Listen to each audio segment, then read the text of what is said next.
علی بھائی آج کا پہلا سوال ہے، 10 محرم الحرام 1442 ہجری کے ایک جلوس کی لائیو ویڈیو چلاتے ہوئے 24 نیوز پر ایک شیعہ مولانا صاحب کی گستاخانہ بدوا بھی نشر ہو گئی، جس میں وہ سرعام حضرت ابو سفیان رضی اللہ تعالیٰ رضی عنہ اللہ اور تعالیٰ حضرت عنہ، معاویہ رضی اللہ تعالیٰ عنہ پر رضی لعنت اللہ بھیج رہا تعالیٰ تھا، نعوذ باللہ من ذالک۔ نعوذ چنانچہ باللہ۔ پیمرا کی جانب سے اس نیوز چینل کے خلاف کارروائی بھی عمل میں لائی گئی، لیکن اس واقعے کی باز گشت سوشل میڈیا پر تھمنے کا نام نہیں لے رہی۔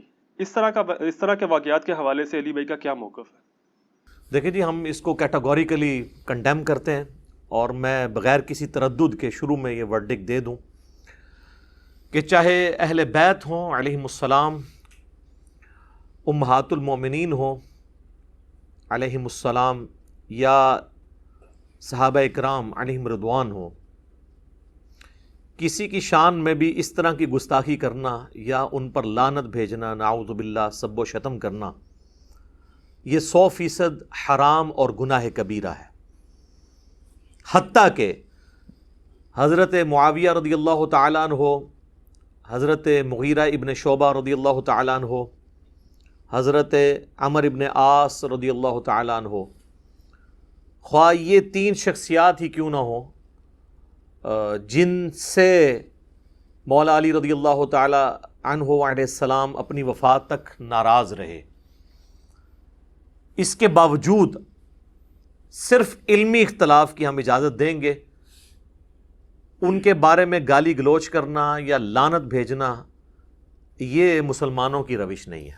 یہ بالکل اس چیز کو کلیئر کٹ سمجھ لینا چاہیے، اور اس حوالے سے گورنمنٹ کی بھی ذمہ داری ہے کہ ایسے ٹی وی چینلز پہ پابندی تو بعد میں لگائیں، پہلے ان کو ایجوکیٹ کریں کہ ان کے پاس ایسے علماء کا پینل ہونا چاہیے جو اس طرح کی لائیو جو کوریج ہے، خواہ وہ اہل سنت کی تقاریر کی ہو یا اہل تشیع کی، اس کو کرٹیکلی دیکھے، اور اس کے بعد ایٹ لیسٹ 5 منٹ کے ڈیلے کے ساتھ وہ ویڈیو آن ایئر ہونی چاہیے، تاکہ اگر کسی نے کوئی گستاخانہ جملہ بولا ہے تو اس کو وہیں پر روکا جا سکے، ایڈٹ کیا جا سکے۔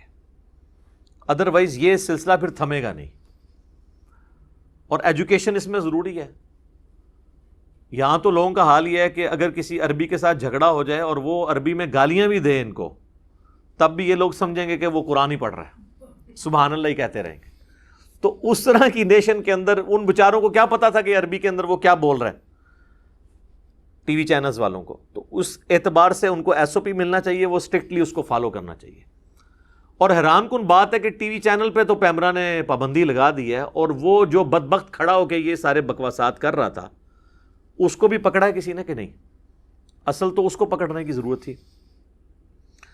کچھ عرصہ پہلے آپ کو پتہ ہے کہ سیدنا ابو بکر صدیق رضی اللہ تعالیٰ عنہ علیہ السلام کی شان میں بھی ایک غالی رافضی، بلکہ اسے نصیری کہنا چاہیے، آصف علوی نے جو ہے وہ گستاخانہ جملہ بولا اور معاذ اللہ تکفیر کی ان کی، تو اس کے جواب میں میری ڈیٹیل ویڈیو آئی تھی، الحمدللہ لاکھوں لوگوں نے یوٹیوب پہ دیکھی ہے۔ میں نے جذباتی رد نہیں بلکہ علمی رد کیا ہے۔ جذباتی رد تو آج کل سوشل میڈیا پہ ان لوگوں کا بہت ہو رہا ہے، وہ ان کا کر رہے ہیں یا ان کا کر رہے ہیں، اور بڑی بڑی کانفرنسز ہو رہی ہیں، اور وہ تنظیمیں کہ جن کی وجہ سے امت کو اور خصوصاً ملک پاکستان کو امن کے اعتبار سے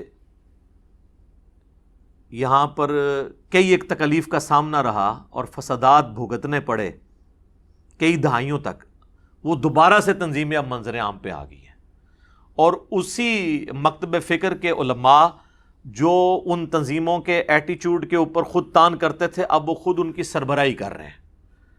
تو اس طرح کی تنظیموں کا باہر نکلنا بیسیکلی اس قسم کی ذلیل حرکتوں کا ریونج ہے۔ میں اس کو جسٹیفائی نہیں کر رہا۔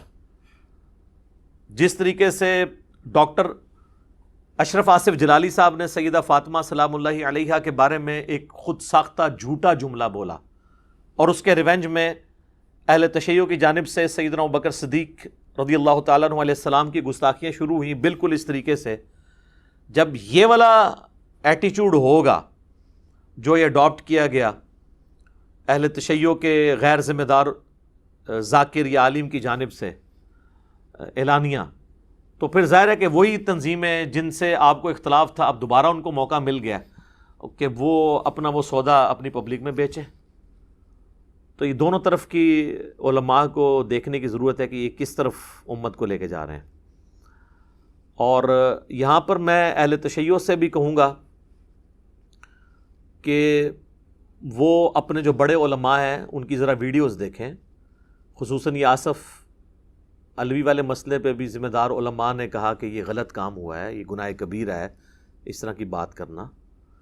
اور اس سے بھی بڑھ کر جو مفتی اعظم ایران ہیں, امام ان کے خامنائی صاحب, ان کا تو بہت پہلے فتویٰ آیا تھا جب یاسر الحبیب جو غالی رافضی ہے, جو امام خمینی کو بھی کافر کہتا ہے, وہ اتنا غالی رافضی ہے, اس نے جب سیدہ عائشہ کی توہین کی تو اس وقت خامنائی صاحب نے باقاعدہ فتویٰ دیا کہ اہل سنت کے مقدسات کی توہین کرنا حرام ہے اور ایسا شخص شیعت سے خارج ہے. اور اسپیسیفکلی انہوں نے کہا کہ امہات المومنین کا جہاں تک تعلق ہے ان کی نسبت رسول اللہ کے ساتھ ہے صلی اللہ علیہ وآلہ وسلم, ان کی توہین رسول اللہ کی توہین ہے. بس یہی اب کیا جا سکتا ہے. باقی جو بھونکنے والے ہیں ان کو آپ, یہ تو حکومتوں کا کام ہے نا کہ ان کو روکیں. علماء کا تو کام جہاد بالقلم ہی ہے نا, وہ زبردستی تو نہیں کر سکتے. تو شیعہ علماء اس طرح کے ذمہ دار جو ہیں وہ ان چیزوں کا خیال رکھتے ہیں اور انہی کو شیعہ کی پبلک کو چاہیے کہ فالو کریں. باقی رہا علمی اختلاف, تو وہ میرے بھائی آپ کسی سے بھی کر سکتے ہیں. علمی اختلاف کے اوپر کوئی قدغن نہیں ہونی چاہیے. ہمارا جو جھگڑا ہے وہ ہے گستاخانہ الفاظ کے اوپر, لعنت کرنے کے اوپر, سب و شتم کرنے کے اوپر. علمی اختلاف آپ دنیا کے ہر انسان سے کر سکتے ہیں سوائے اس شخص کے جس کی قبر مدینے میں ہے, امام اعظم محمد رسول اللہ صلی اللہ علیہ وآلہ وسلم. اور صحابہ کرام کیا کرتے تھے. صحیح بخاری اور صحیح مسلم دونوں میں یہ حدیث موجود ہے, اور یہ حدیث خود ایک ناسبی روایت کر رہا ہے, مروان بن حکم, اور اس نے امام زین العابدین کو یہ بات بتائی, امام سجاد کو, بخاری میں بھی ہے مسلم میں بھی, کہ میں اس مجلس میں موجود تھا جہاں پر سیدنا عثمان اور سیدنا علی کا اختلاف ہو گیا حج تمتع کے مسئلے میں. حضرت عثمان حج تمتع پہ پابندی لگانا چاہتے تھے, حضرت علی کہتے تھے نبی علیہ السلام نے حج تمتع کو جاری کیا ہے, یہ سنت ہے, آپ اس پہ پابندی نہ لگائیں. اتنی مشکل سے حضور نے یہ مشرکانہ ایک رسم توڑی تھی, کیونکہ عرب کے لوگ حج والے سفر میں عمرے کو گناہ سمجھتے تھے. نبی علیہ السلام نے اس کی اجازت دی, امت کے لیے آسانی فرمائی. تو جب حضرت عثمان اپنی بات پر ڈٹے رہے, حالانکہ خلیفہ راشد تھے, تو حضرت علی نے کہا کہ میں کسی بھی شخص کی وجہ سے رسول اللہ کی سنت کو نہیں چھوڑ سکتا. میں حج اور عمرے کی اکٹھی نیت کرتا ہوں, یعنی جمع کرنے کی, چاہے وہ قران کی شکل میں ہو یا تمتع کی شکل میں. تو انہوں نے سنت کو اڈاپٹ کیا. اس پہ حضرت عثمان نے کوئی ان کو جیل میں نہیں ڈلوایا, نہ کسی نے کہا کوئی گستاخی ہو گئی, کیونکہ ان کو پتا تھا حضرت علی جو ہے وہ دلائل کے ساتھ علمی رد کر رہے ہیں, اور نبی علیہ السلام کی سنت تو ہے. خیر یہ الگ سے ٹاپک ہے.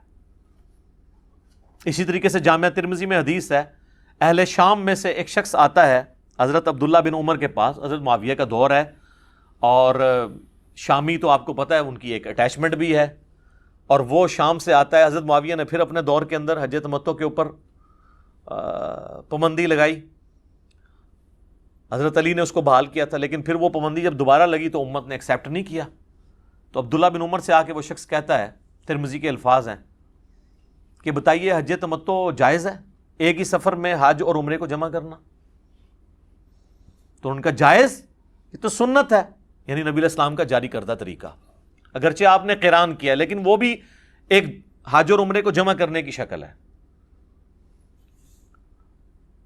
تو اس نے آگے سے کہا کہ آپ کے والد حضرت عمر تو اس سے منع کرتے تھے. تو انہوں نے کہا بتاؤ کسی چیز کو نبی صلی اللہ علیہ وآلہ وسلم جاری فرمائیں اور حکم دیں اپنے اصحاب کو, اور میرے والد اس کی مخالفت میں کوئی بات کریں, تو میرے باپ کی بات مانی جائے گی یا رسول اللہ کی صلی اللہ علیہ وآلہ وسلم؟ اس نے کہا جی نبی صلی اللہ علیہ وآلہ وسلم کی بات مانی جائے گی. تو انہوں نے کہا پھر نبی صلی اللہ علیہ وآلہ وسلم نے حج تمتع کا حکم دیا. یہ ایک الگ سے ٹاپک ہے, اس طرح کے اور کئی ایک اختلافی موضوعات ہیں. مسئلہ نمبر 197 میرا یوٹیوب پہ ریکارڈڈ موجود ہے, وہ آپ دیکھ سکتے ہیں. اماموں کی گستاخی کا الزام, یہ تو اماموں کو لے کے بیٹھے ہوئے ہیں نا, ہم تو بتا رہے ہیں خلفائے راشدین سے صحابہ کرام اختلاف کر لیتے تھے علمی دلائل کی روشنی میں. وہ خلفائے راشدین جن کے بارے میں ابو داؤد، ترمذی، ابن ماجہ میں حدیث ہے، مشکات میں بھی آپ کو مل جائے گی حدیث، علیکم بسنتی و سنت الخلفاء الراشدین المہدیین، تم پر میری سنت اور میرے خلفائے راشدین ہدایت یافتہ کی سنت لازم ہے. سیدنا ابو بکر، عمر، عثمان، علی اور حسن ابن علی کے بھی 6 مہینے شامل کر لیں، رضی اللہ عنہم اجمعین وعلیہم السلام اجمعین. تو باقی لوگوں سے تو اختلاف رائے ہو سکتا ہے، بلکہ شاہ ولی اللہ دہلوی، جن کو بریلوی، دیوبندی، اہل حدیث سب کانٹیننٹ میں تینوں جو سنیت کے ٹھیکیدار بنے ہوئے ہیں اور دعوے دار، وہ اپنا امام مانتے ہیں. ان کی شعراء آفاق تصنیف عربی میں جو ہے حجت اللہ البالغہ، اردو ترجمہ ہو چکا ہے، اس میں انہوں نے چاروں اماموں کے اقوال پہ ایک پورا چیپٹر باندھا ہے. اس میں انہوں نے امام مالک کا قول نقل کیا ہے کہ امام مالک کہا کرتے تھے کہ اس دنیا میں سوائے رسول اللہ کے صلی اللہ علیہ وآلہ وسلم کوئی ایسا شخص نہیں جس کی ہر بات مقبول ہو اور کوئی بات مردود نہ ہو. اور نبی علیہ السلام کی قبر مبارک کی طرف اشارہ کر کے وہ کہا کرتے تھے کہ اس صاحب قبر صلی اللہ علیہ وآلہ وسلم کے سوا کوئی ایسا شخص نہیں ہے کہ جس سے آپ اختلاف نہ کر سکتے ہوں سوائے آپ صلی اللہ علیہ وآلہ وسلم کے. تو یہ ہے مسلمانوں کی دین کی جڑ اور بنیاد. اب یہاں پر میں اہل تشیع عوام سے بھی کہوں گا کہ علی کے شیعہ بنیں، بنو امیہ کے شیعہ نہ بنیں. سیدنا علی کی یہ تعلیمات نہیں ہیں جو آپ لے کر چل رہے ہیں. آپ اپنی کتابوں کی طرف رجوع لے کر آئیں، جو ہم آپ سے عرض کرتے رہتے ہیں کہ مرنے سے پہلے اے مسلمان کر لے اس پہ غور، کتابوں کا خدا اور ہے، بابوں کا خدا اور. کہنے کو تو دین سب کا اسلام ہے، لیکن کتابوں کا جہاں اور ہے، بابوں کا جہاں اور. بکش مسلم بنے. تو کسی نے علی کا شیعہ بننا ہے تو کتابی شیعہ بنے، بابی شیعہ نہ بنے. کتابوں کے شیعہ اور ہیں، بابوں کے شیعہ اور. کتابوں کے شیعہ اور ہیں اور ذاکروں کے شیعہ اور. تو یہ غور کریں ذرا. تو اس کانٹیکسٹ میں شیعہ مکتب فکر کو 2 ریفرنسز کوٹ کروں گا اسی کانٹیکسٹ کے اندر، لیکن اس سے پہلے ایک دفعہ دروشی پڑھ لیں. اللہم صلی علی محمد وعلی آل محمد کما صلیت علی ابراہیم وعلی آل ابراہیم انک حمید مجید.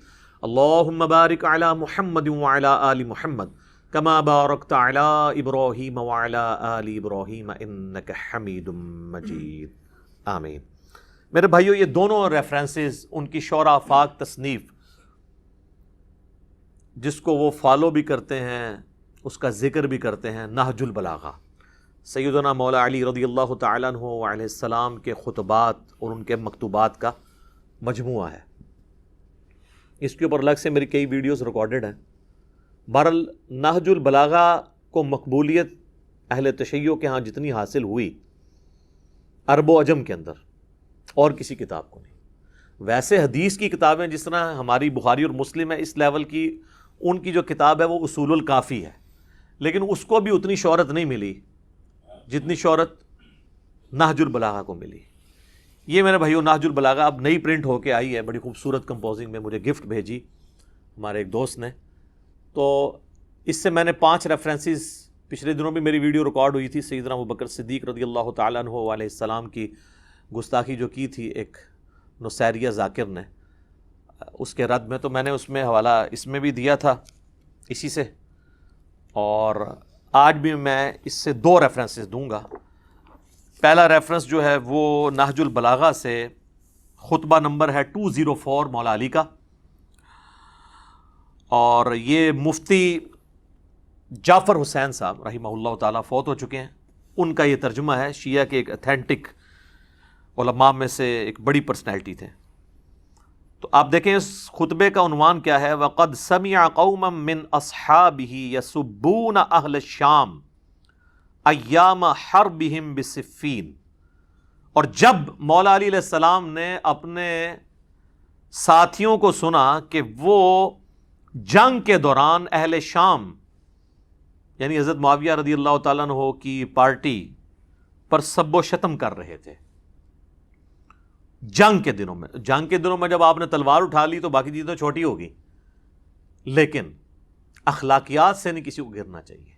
تو اس پہ پھر مولا علی کا خطبہ ہے. میں تمہارے لیے اس چیز کو پسند نہیں کرتا کہ تم گالیاں دینے لگو. یہ ہے علی کے شیعہ جو مولا علی کو فالو کریں گے. اگر تم ان کے کرتوت کھولو اور ان کے صحیح حالات پیش کرو تو یہ ایک ٹھکانے کی بات ہے اور عذر تمام کرنے کا صحیح طریقہ کار ہوگا.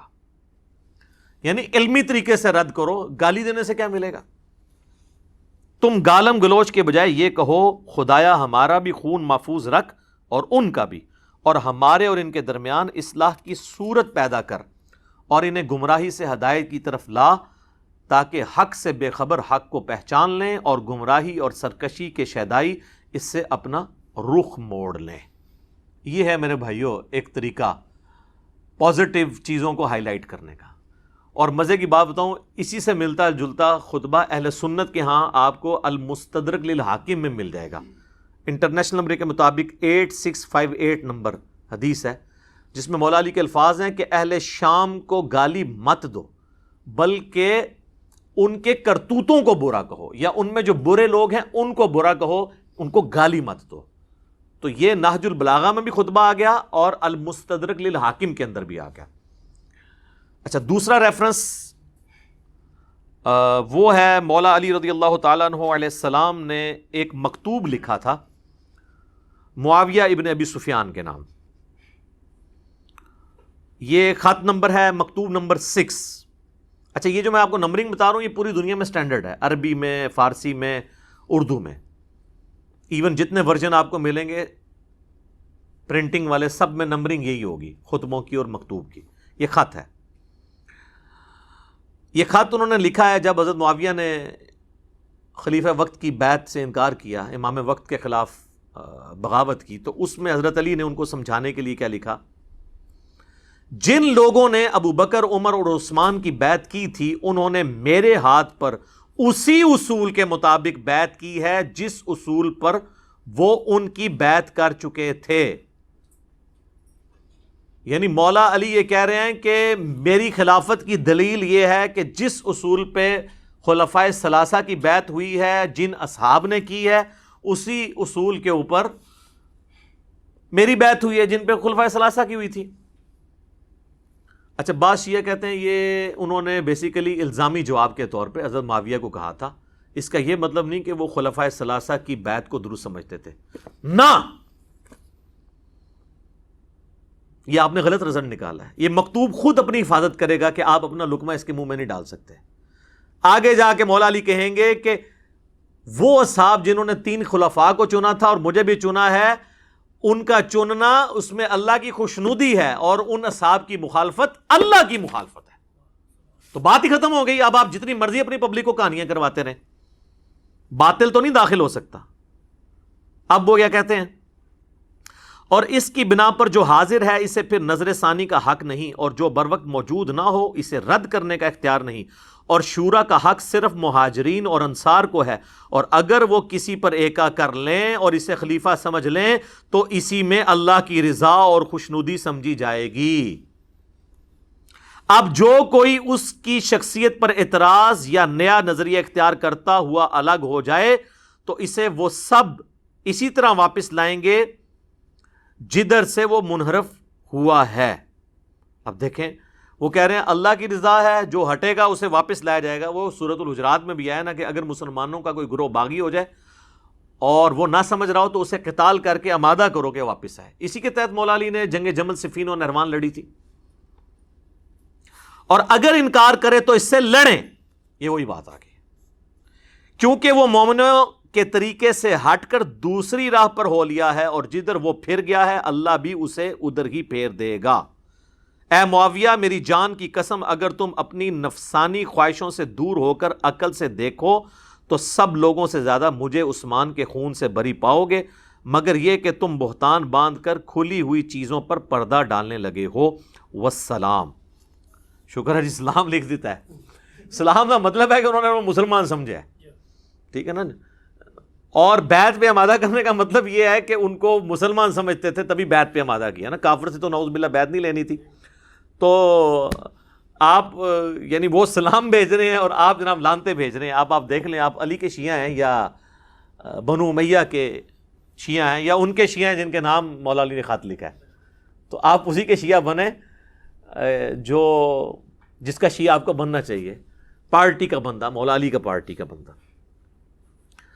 اچھا میرے بھائیوں, یہ جو سب و شتم کا ٹاپک ہے یہ انتہائی سینسٹیو ٹاپک ہے اور اس کے ساتھ کئی ایک چیزیں جڑی ہوئی ہیں, کئی ایک تلخ حقائق جڑے ہوئے ہیں کہ اس کی بنیادیں کہاں ہیں. یہ حقیقت بات ہے کہ یہ سب و شتم کا سلسلہ بنو امیہ کے دور میں شروع ہوا سیدنا علی بن ابی طالب پر, اور پھر اس کے ریونج میں جو مولا علی کے شیعہ تھے وہ بھی ایکسٹریم رویے پر گئے اور انہوں نے وہی کام جو ہے وہ بنو امیہ کے ساتھ اور بلکہ ان کی وجہ سے نعوذ باللہ خلفائے ثلاثہ کے اوپر کرنا شروع کر دیا.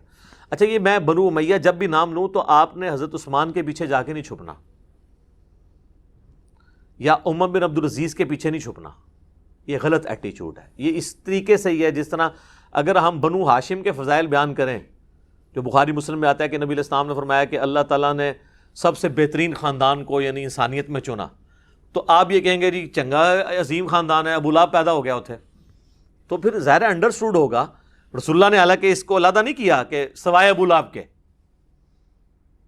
تو میں بھی اگر علیحدہ نہ کروں تو انڈرسٹوڈ ہے کہ حضرت عثمان اور عمر بن عبد العزیز رضی اللہ عنہما وعلیہم السلام وہ ان کو ہم ایکسکلوڈ کر رہے ہیں. ہم بات کر رہے ہیں اوور آل بنو امیہ کی. تو غلط طریقے سے چیزوں کو لے کے نہیں چلنا چاہیے, علمی طریقے سے لے کے چلنا چاہیے. تو یہ ایک ٹاپک ہے, میں نے اس کے اوپر ایک ریسرچ پیپر لکھ دیا ہے, اس سے کئی ایک ٹاپک اور جڑے ہوئے ہیں جو میں نے الحمدللہ 6 ٹاپکس کے اندر ایک ریسرچ پیپر لکھا ہے. واقعہ کربلا کا حقیقی پس منظر 72 صحیح الاسناد احادیث کی روشنی میں. یہ 72 کا ٹائٹل تو شہدائے کربلا کی نسبت سے ہے, ادروائز اس میں حدیثیں 200 سے زیادہ ہیں. ایک ایک نمبر پہ کئی حدیثیں ہیں. صرف 33 نمبر پہ جو میں نے غدیر خم کی حدیث لی ہے نا, اس میں 8 روایتیں میں نے نقل کی ہیں. نمبر 1 ہی دیا ہے اس کو 33 تاکہ 72 کی نسبت قائم رہے. یہ اللہ کے فضل سے عربی میں بھی ہے, سب سے پہلے عربی میں لکھا, پھر اردو ترجمہ ہوا, پھر ہندی ترجمہ ہوا, پھر انگلش ہوا. انٹرنیشنل پمفلٹ ہے اور اس میں اکثر حدیث بخاری اور مسلم سے ہیں. حدیثوں کے نمبر علماء حرمین اور بیروت کی انٹرنیشنل نمبرنگ کے اوپر ہیں, جو عربی کتابیں چھپتی ہیں دارالاسلام کی یا دارالکتب العلمیہ کی.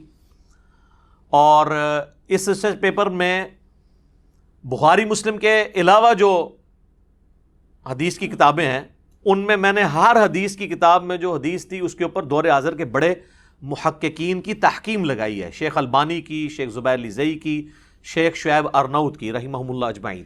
اور بخاری مسلم جو ہے وہ تو ویسے صحیح ہیں نا. یہ 6 ٹاپک کیا تھے؟ نمبر 1, منہج نبوی پر قائم خلافت راشدہ کی صحیح مدت کتنی تھی اور خلافت کے اہل حقیقی خلفۂ راشدین کون تھے. دوسرا ٹاپک ہے خلیفہ راشد سے بغاوت بدعت ہے. جنگ جمل، صفین اور نہروان میں سیدنا علی کی حقانیت اور شہادت سیدنا عثمان کے اصلی اسباب. ایک تو آپ کو بتایا گیا نا جعلی عبداللہ ابن سبا، وہ تو بعد کی پیداوار ہے، صرف آل امیہ کو چھپانے کے لیے اس کے کھاتے میں چیزیں ڈال دی. اس میں نے بخاری مسلم سے کھولا ہے، حکمرانوں کی لکھوائی ہوئی تاریخ سے نہیں، حدیث کی کتابوں سے. تیسرا ٹاپک، رسول اللہ صلی اللہ علیہ وآلہ وسلم نے اپنی وفات سے 1 مہینہ قبل مستقبل میں ہونے والے حکومتی بگاڑ سے متعلق غیبی خبریں دے دی تھیں. چوتھا ٹاپک، چوتھے خلیفہ راشد سیدنا علی کے فضائل کا بیان اور ان پر ممبروں سے لعنت کرنے کی بدعت کب اور کس نے ایجاد کی، جو آج کا ٹاپک ہے. بڑے عرصے سے لوگ مجھے کہہ رہے تھے اتنے بھی کوئی سب و شتم تے بھی کوئی ریکارڈنگ کراؤ، آ گئی جی پھر ہوں سامو. پانچواں ٹاپک، حضرت معاویہ رضی اللہ تعالیٰ عنہ کو حکومت مل جانے کے بعد سے بتدریج امت پر کیسی ملوکیت مسلط ہوئی اور اس کا بھیانک نتیجہ کیا نکلا. اور آخری ٹاپک، سیدنا حسین کے فضائل کا بیان رضی اللہ تعالیٰ عنہ اور یزید بن معاویہ کی ملوکیت میں اس کے گورنر عبید اللہ ابن زیاد کے ذریعے مظلومانہ شہادت. یہ 6 ٹاپک اللہ کے فضل سے کور کیے ہیں. سافٹ کاپی آپ فری ڈاؤن لوڈ کر سکتے ہیں ہماری ویب سائٹ ahlsunnatpak.com سے. ہارڈ کاپی آپ مفت منگوا سکتے ہیں. TCS کا آپ کو 300 روپے خرچہ دینا پڑے گا. صرف یہ نہیں، 12 کا پیکج ہے جس میں 9 ریسرچ پیپر ہیں اور 3 اذکار کارڈ ہیں. یہ 12 کا پیکج آپ اپنے گھر ہارڈ کاپی ڈاک میں منگوا سکتے ہیں. اور اللہ کے فضل سے یہ سارے ریسرچ پیپر کلرڈ پرنٹ ہوئے ہیں. ریڈ اور بلیک میں رائٹنگ ہے، ریڈ میں حوالے ہیں تاکہ انا بھی پڑھ لیں. تو صبح 9 سے لے کر شام 5 بجے تک ہماری اکیڈمی کا نمبر کھلا ہوتا ہے. بیچ میں کھانے کا وقفہ یا نماز کا وقفہ ہے، یہ الگ بات. ہماری اکیڈمی کا نمبر ہے +923215900162. پاکستان سے کریں گے تو 032159000162. واٹس ایپ اس پہ ہے لیکن انٹرٹین نہیں ہوگا. ہاں کوئی کال کر لیتا ہے تو شاید انٹرٹین ہو جائے. میسج آپ نے جو کرنا ہے وہ ٹیکسٹ میسج کرنا ہے، اور اس میں بھی کال کر کے کنفرم کرنا ہے تو آپ کے گھر ڈاک آ جائے گی. اس کے لیے جو پیمنٹ آپ کو صرف ٹی سی ایس کا خرچہ دینا پڑے گا، وہ ایزی پیسہ اکاؤنٹ بھی اس پہ بنا ہوا ہے، موبی کیش کا بھی، وہ انشاءاللہ آپ کو پورا طریقہ بتا دیں گے. تو آپ ہارڈ کاپی یہ منگوا سکتے ہیں، پڑھیں. اس میں سارے حقائق میں نے احادیث کی کتابوں سے کھولے ہیں، حکمرانوں کی تاریخ سے نہیں. اب رہا یہ ایشو، چونکہ اب چل نکلا ہے، 3 سال سے مجھ پہ زور تھا ہمارے اسٹوڈنٹس کی جانب سے کہ سب و شتم کے ایشو کو ویڈیو میں ریکارڈنگ میں لے کے آئیں. گاہے بگاہے تو میں اس کا ذکر کرتا تھا، لیکن اب چونکہ یہ ایک ایشو آیا ہے تو اس کانٹیکسٹ میں یہ بات کروں کہ یہ جو کچھ ہوا حضرت معاویہ رضی اللہ تعالیٰ عنہ یا ابو سفیان رضی اللہ تعالیٰ عنہ کے بارے میں نازیبہ کلمات والا، تو اس کی روٹس 1400 سال پرانی ہیں. یہ کوئی آج کی پیداوار نہیں ہے. اور اس کے اوپر اجماع ہے کہ بنو امیہ کے دور میں صلح حسن 41 ہجری سے لے کر 99 ہجری تک، آلموسٹ 60 سال تک بنو امیہ کے ممبروں پہ تینوں بر اعظموں کے اندر جمعے اور عیدین کے خطبوں میں سیدنا علی ابن ابی طالب رضی اللہ تعالیٰ عنہ وکرم اللہ وجہ الکریم وعلیہ السلام پر سب و شتم کیا جاتا تھا. اور اس پہ کوئی دوسری رائے نہیں ہے. یہ تو ضرور رائے ہے کہ حضرت معاویہ کے حکم سے ہوتا تھا یا ان کے چیلے خود سے کرتے تھے، اور وہ بھی ظاہر ہے کہ ایک آنکھیں بند کرنے والی بات ہے. یہ تو اسی طریقے سے ہے کوئی شخص کہ جی لال مسجد میں جو کچھ ہوا وہ پرویز مشرف کو تو نہیں پتا تھا، نیچے پتہ نہیں کوئی کر گیا، تو وہ آپ نے ویسے آنکھ بند کرنی تو علیحدہ کریں. بال حدیثیں کیا کہتی ہیں وہ انشاءاللہ آپ کو پتہ چل جائے گا کہ کون کروا رہا تھا اور کس کے کرنے سے ہو رہا تھا. تو اس کے اوپر اجماع ہے، بخاری مسلم کی احادیث گواہ ہے، میں نے ریسرچ پیپر میں ساری نقل کی ہیں. اور ان احادیث کو ڈسکس کرنے سے پہلے میں بزرگوں کے حوالے پیش کر دیتا ہوں، کیونکہ یہاں پہ بزرگ پرستی بہت ہے نا سب کانٹیننٹ میں، بلکہ پوری دنیا میں. ایک انٹرنیشنل بزرگ ہیں جسے پوری دنیا میں صوفیاء اور اہل حدیث سلفی سب لوگ ہی بزرگ مانتے ہیں، امام جلال الدین سیوطی، المتوفا 911 ہجری، جنہوں نے خود اپنے آپ کو اس صدی کا مجدد بھی ڈکلیئر کیا تھا. تو اشاروں میں ٹریک تو نہیں کرتے نا، انہوں نے اشاروں میں کیا، پچھلوں نے ان کو مان لیا. آپ پوچھ لیں ذرا بریلوی دیوبندیوں سے کہ کون ہے مجدد، تو وہ کہیں گے جی وہ جلال الدین سیوطی ہیں. انہوں نے کئی بلکہ اسلام کی تاریخ کے اندر چند ایک بڑے مصنفین جنہوں نے بے شمار کتابیں لکھی ہیں، جس طرح امام بیہقی ہیں، امام غزالی ہیں، اسی طریقے سے جلال الدین سیوطی بھی ایک بڑا رائٹر ہے. دنیا جان کے ہر ٹاپک پہ ان کی آپ کو تحریریں ملیں گی. ایک کارنامہ ان کا یہ ہے کہ صرف ایک جلد کے اندر انہوں نے تاریخ الخلفاء لکھی ہے. یہ اپنے دور تک سارے حکمرانوں کی تاریخ لکھی، سیدنا ابوبکر صدیق سے لے کر شروع ہوئے خلفائے راشدین، اس کے بعد بنو امیہ، بنو عباس، پھر اسی طریقے سے ایوبیوں کی حکومت، اور مختلف جو دنیا میں مسلمان جہاں جہاں حکمران تھے نا ان کے ساروں کے. اس کو پڑھ کے یہ 1995 میں نے پڑھی تھی جب میں انجینئرنگ یونیورسٹی میں فرسٹ ایئر کا اسٹوڈنٹ تھا. تو مجھے کئی دن تک جو ہے نا وہ صحیح طریقے سے نیند بھی نہیں آتی تھی کہ ہمارے حکمران یہ کچھ کرتے رہے، ہمیں تو کوئی اور ہی کہانیاں کروائی گئی تھی. ان کی بڑی نیکی ہے کہ انہوں نے ایک جلد کے اندر، یہ آلموسٹ 600 صفحوں کی کتاب ہے، پورے 600 صفحے، یہ آپ کو کسی بھی مکتبے سے مل جائے گی. بریلوی دیوبندی دونوں سے چھاپ رہے ہیں. اس میں آپ سیدنا عمر بن عبدالعزیز والا چیپٹر نکالیں. ویسے تو آپ کو بتایا جاتا ہے اسلام کے پہلے مجدد جو ہیں عمر بن عبدالعزیز ہیں، 99 ہجری میں خلیفہ بنے، 101 ہجری میں صرف 38 سال کی عمر میں زہر دے کے بنو امیہ نے انہیں قتل کر دیا. آگے ہم پوچھتے ہیں کہ انہوں نے کون سا ایسا تجدیدی کارنامہ کیا ہے؟ تو اسی میں قیامت مضمر ہے. بنو امیہ کی انہوں نے گند کو صاف کیا ہے نا, وہی تجدیدی کارنامہ ہے. صرف ایک ڈاکٹر اسرار صاحب نے تھوڑی ہمت کی ہے ماڈرن سکالرز میں سے, یا مولانا مودودی نے خلافت و ملوکیت لکھے, باقی تو کسی کی جرت نہیں کہ بتائے کہ کیا تھا. تو اس میں عمر بن عبدالعزیز والا چیپٹر نکالیں تو یہ بزرگ فرماتے ہیں, کہتے ہیں نا اکابرین سے, بزرگوں سے پوچھ کے انہوں نے باقاعدہ اس چیپٹر میں, عمر بن عبدالعزیز والے چیپٹر میں لکھا ہے, بنو امیہ کے حکمرانوں کا دستور تھا کہ وہ اپنے خطبات میں حضرت علی رضی اللہ تعالیٰ عنہ کی شان میں سب و شتم اور نازیبہ الفاظ کہتے تھے, مگر آپ رحمۃ اللہ علیہ نے خلافت سنبھالتے ہی اس کی سختی سے ممانعت فرما دی. انہوں نے جلال الدین سیوطی کا بھی نام لینا چھڑ دینا ہے, لیکن وہ بہت بڑا بندہ ہے, ایڈا بھارا بندہ ہے, انہوں نے یہ چھڑ سکتے. اور انٹرنیشنل بندہ ہے یہ, صرف سب کانٹیننٹ نہیں, پوری دنیا میں ان کو مانا جاتا ہے.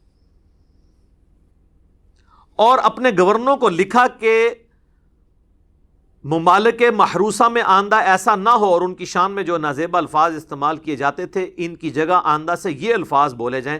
سورۃ النحل آیت نمبر 90 نمبر, ان اللہ یأمر بالعدل والاحسان, یہ آیت انہوں نے داخل کی کہ اللہ تعالیٰ تمہیں حکم دیتا ہے عدل و انصاف کرنے کا, احسان کا, اور تمہیں برائی اور بے حیائی اور بے ہودگی کے کاموں سے منع کرتا ہے. یہ ہے جس کی وہ تمہیں نصیحت کرتا ہے تاکہ تم متقی بن جاؤ. کوئی بے حیائی کر رہے تھے نا وہ حضرت علی کے بارے میں, یعنی یہ نعوذ باللہ نازیبہ الفاظ بول کے.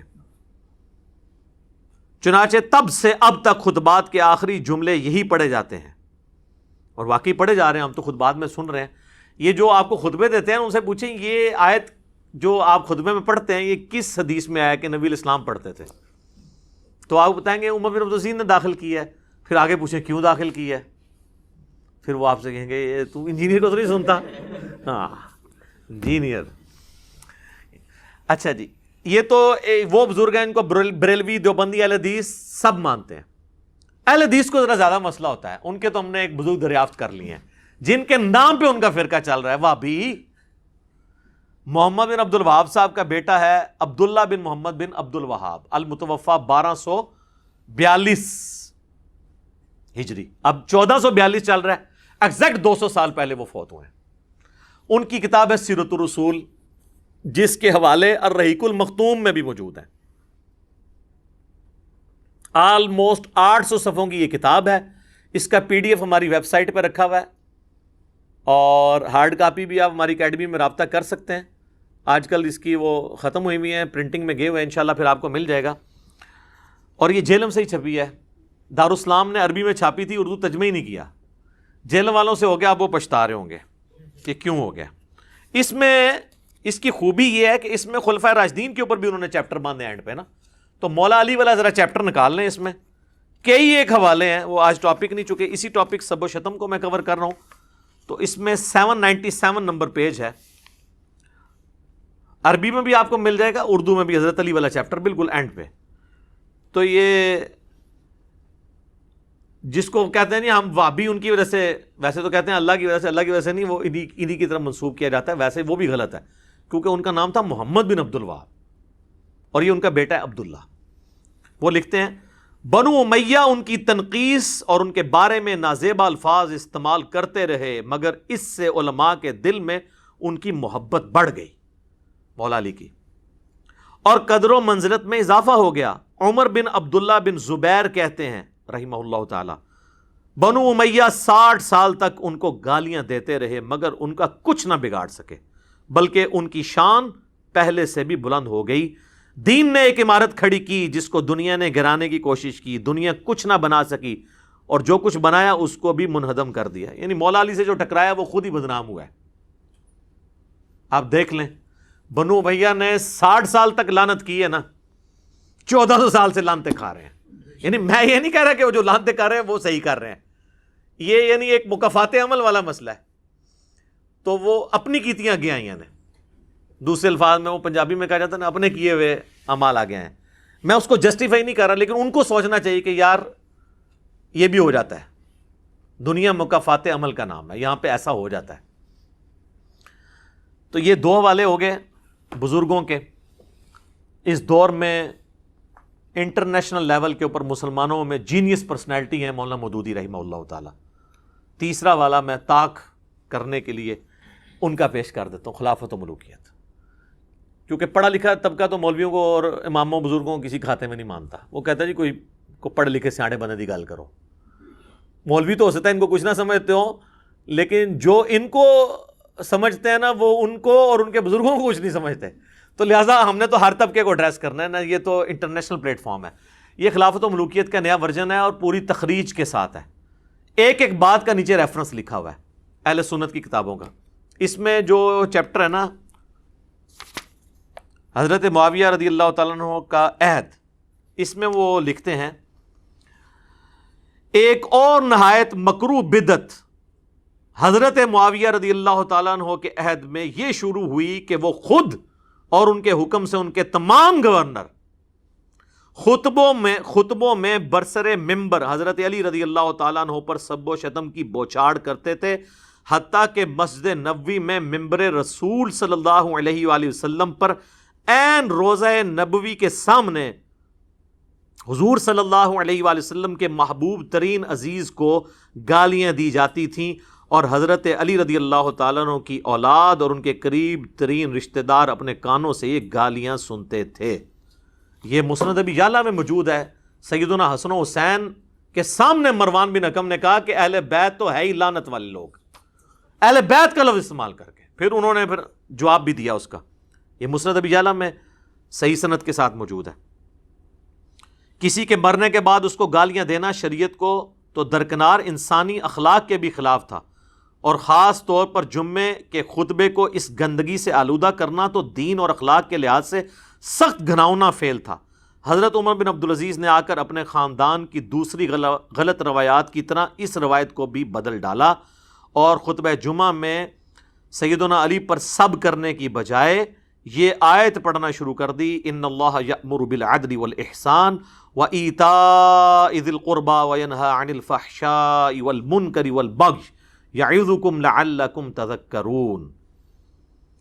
اب یہی بات مودودی صاحب نے جب لکھی نا تو علماء کہتے ہیں مودودی پتہ نہیں کہاں بیٹھ کے کرتا رہتا. میں نے اس سے پہلے بابوں کے والے دیے ہیں، ٹھیک ہے، حالانکہ یہ ہمارے لیے نہیں ہے. کیوں؟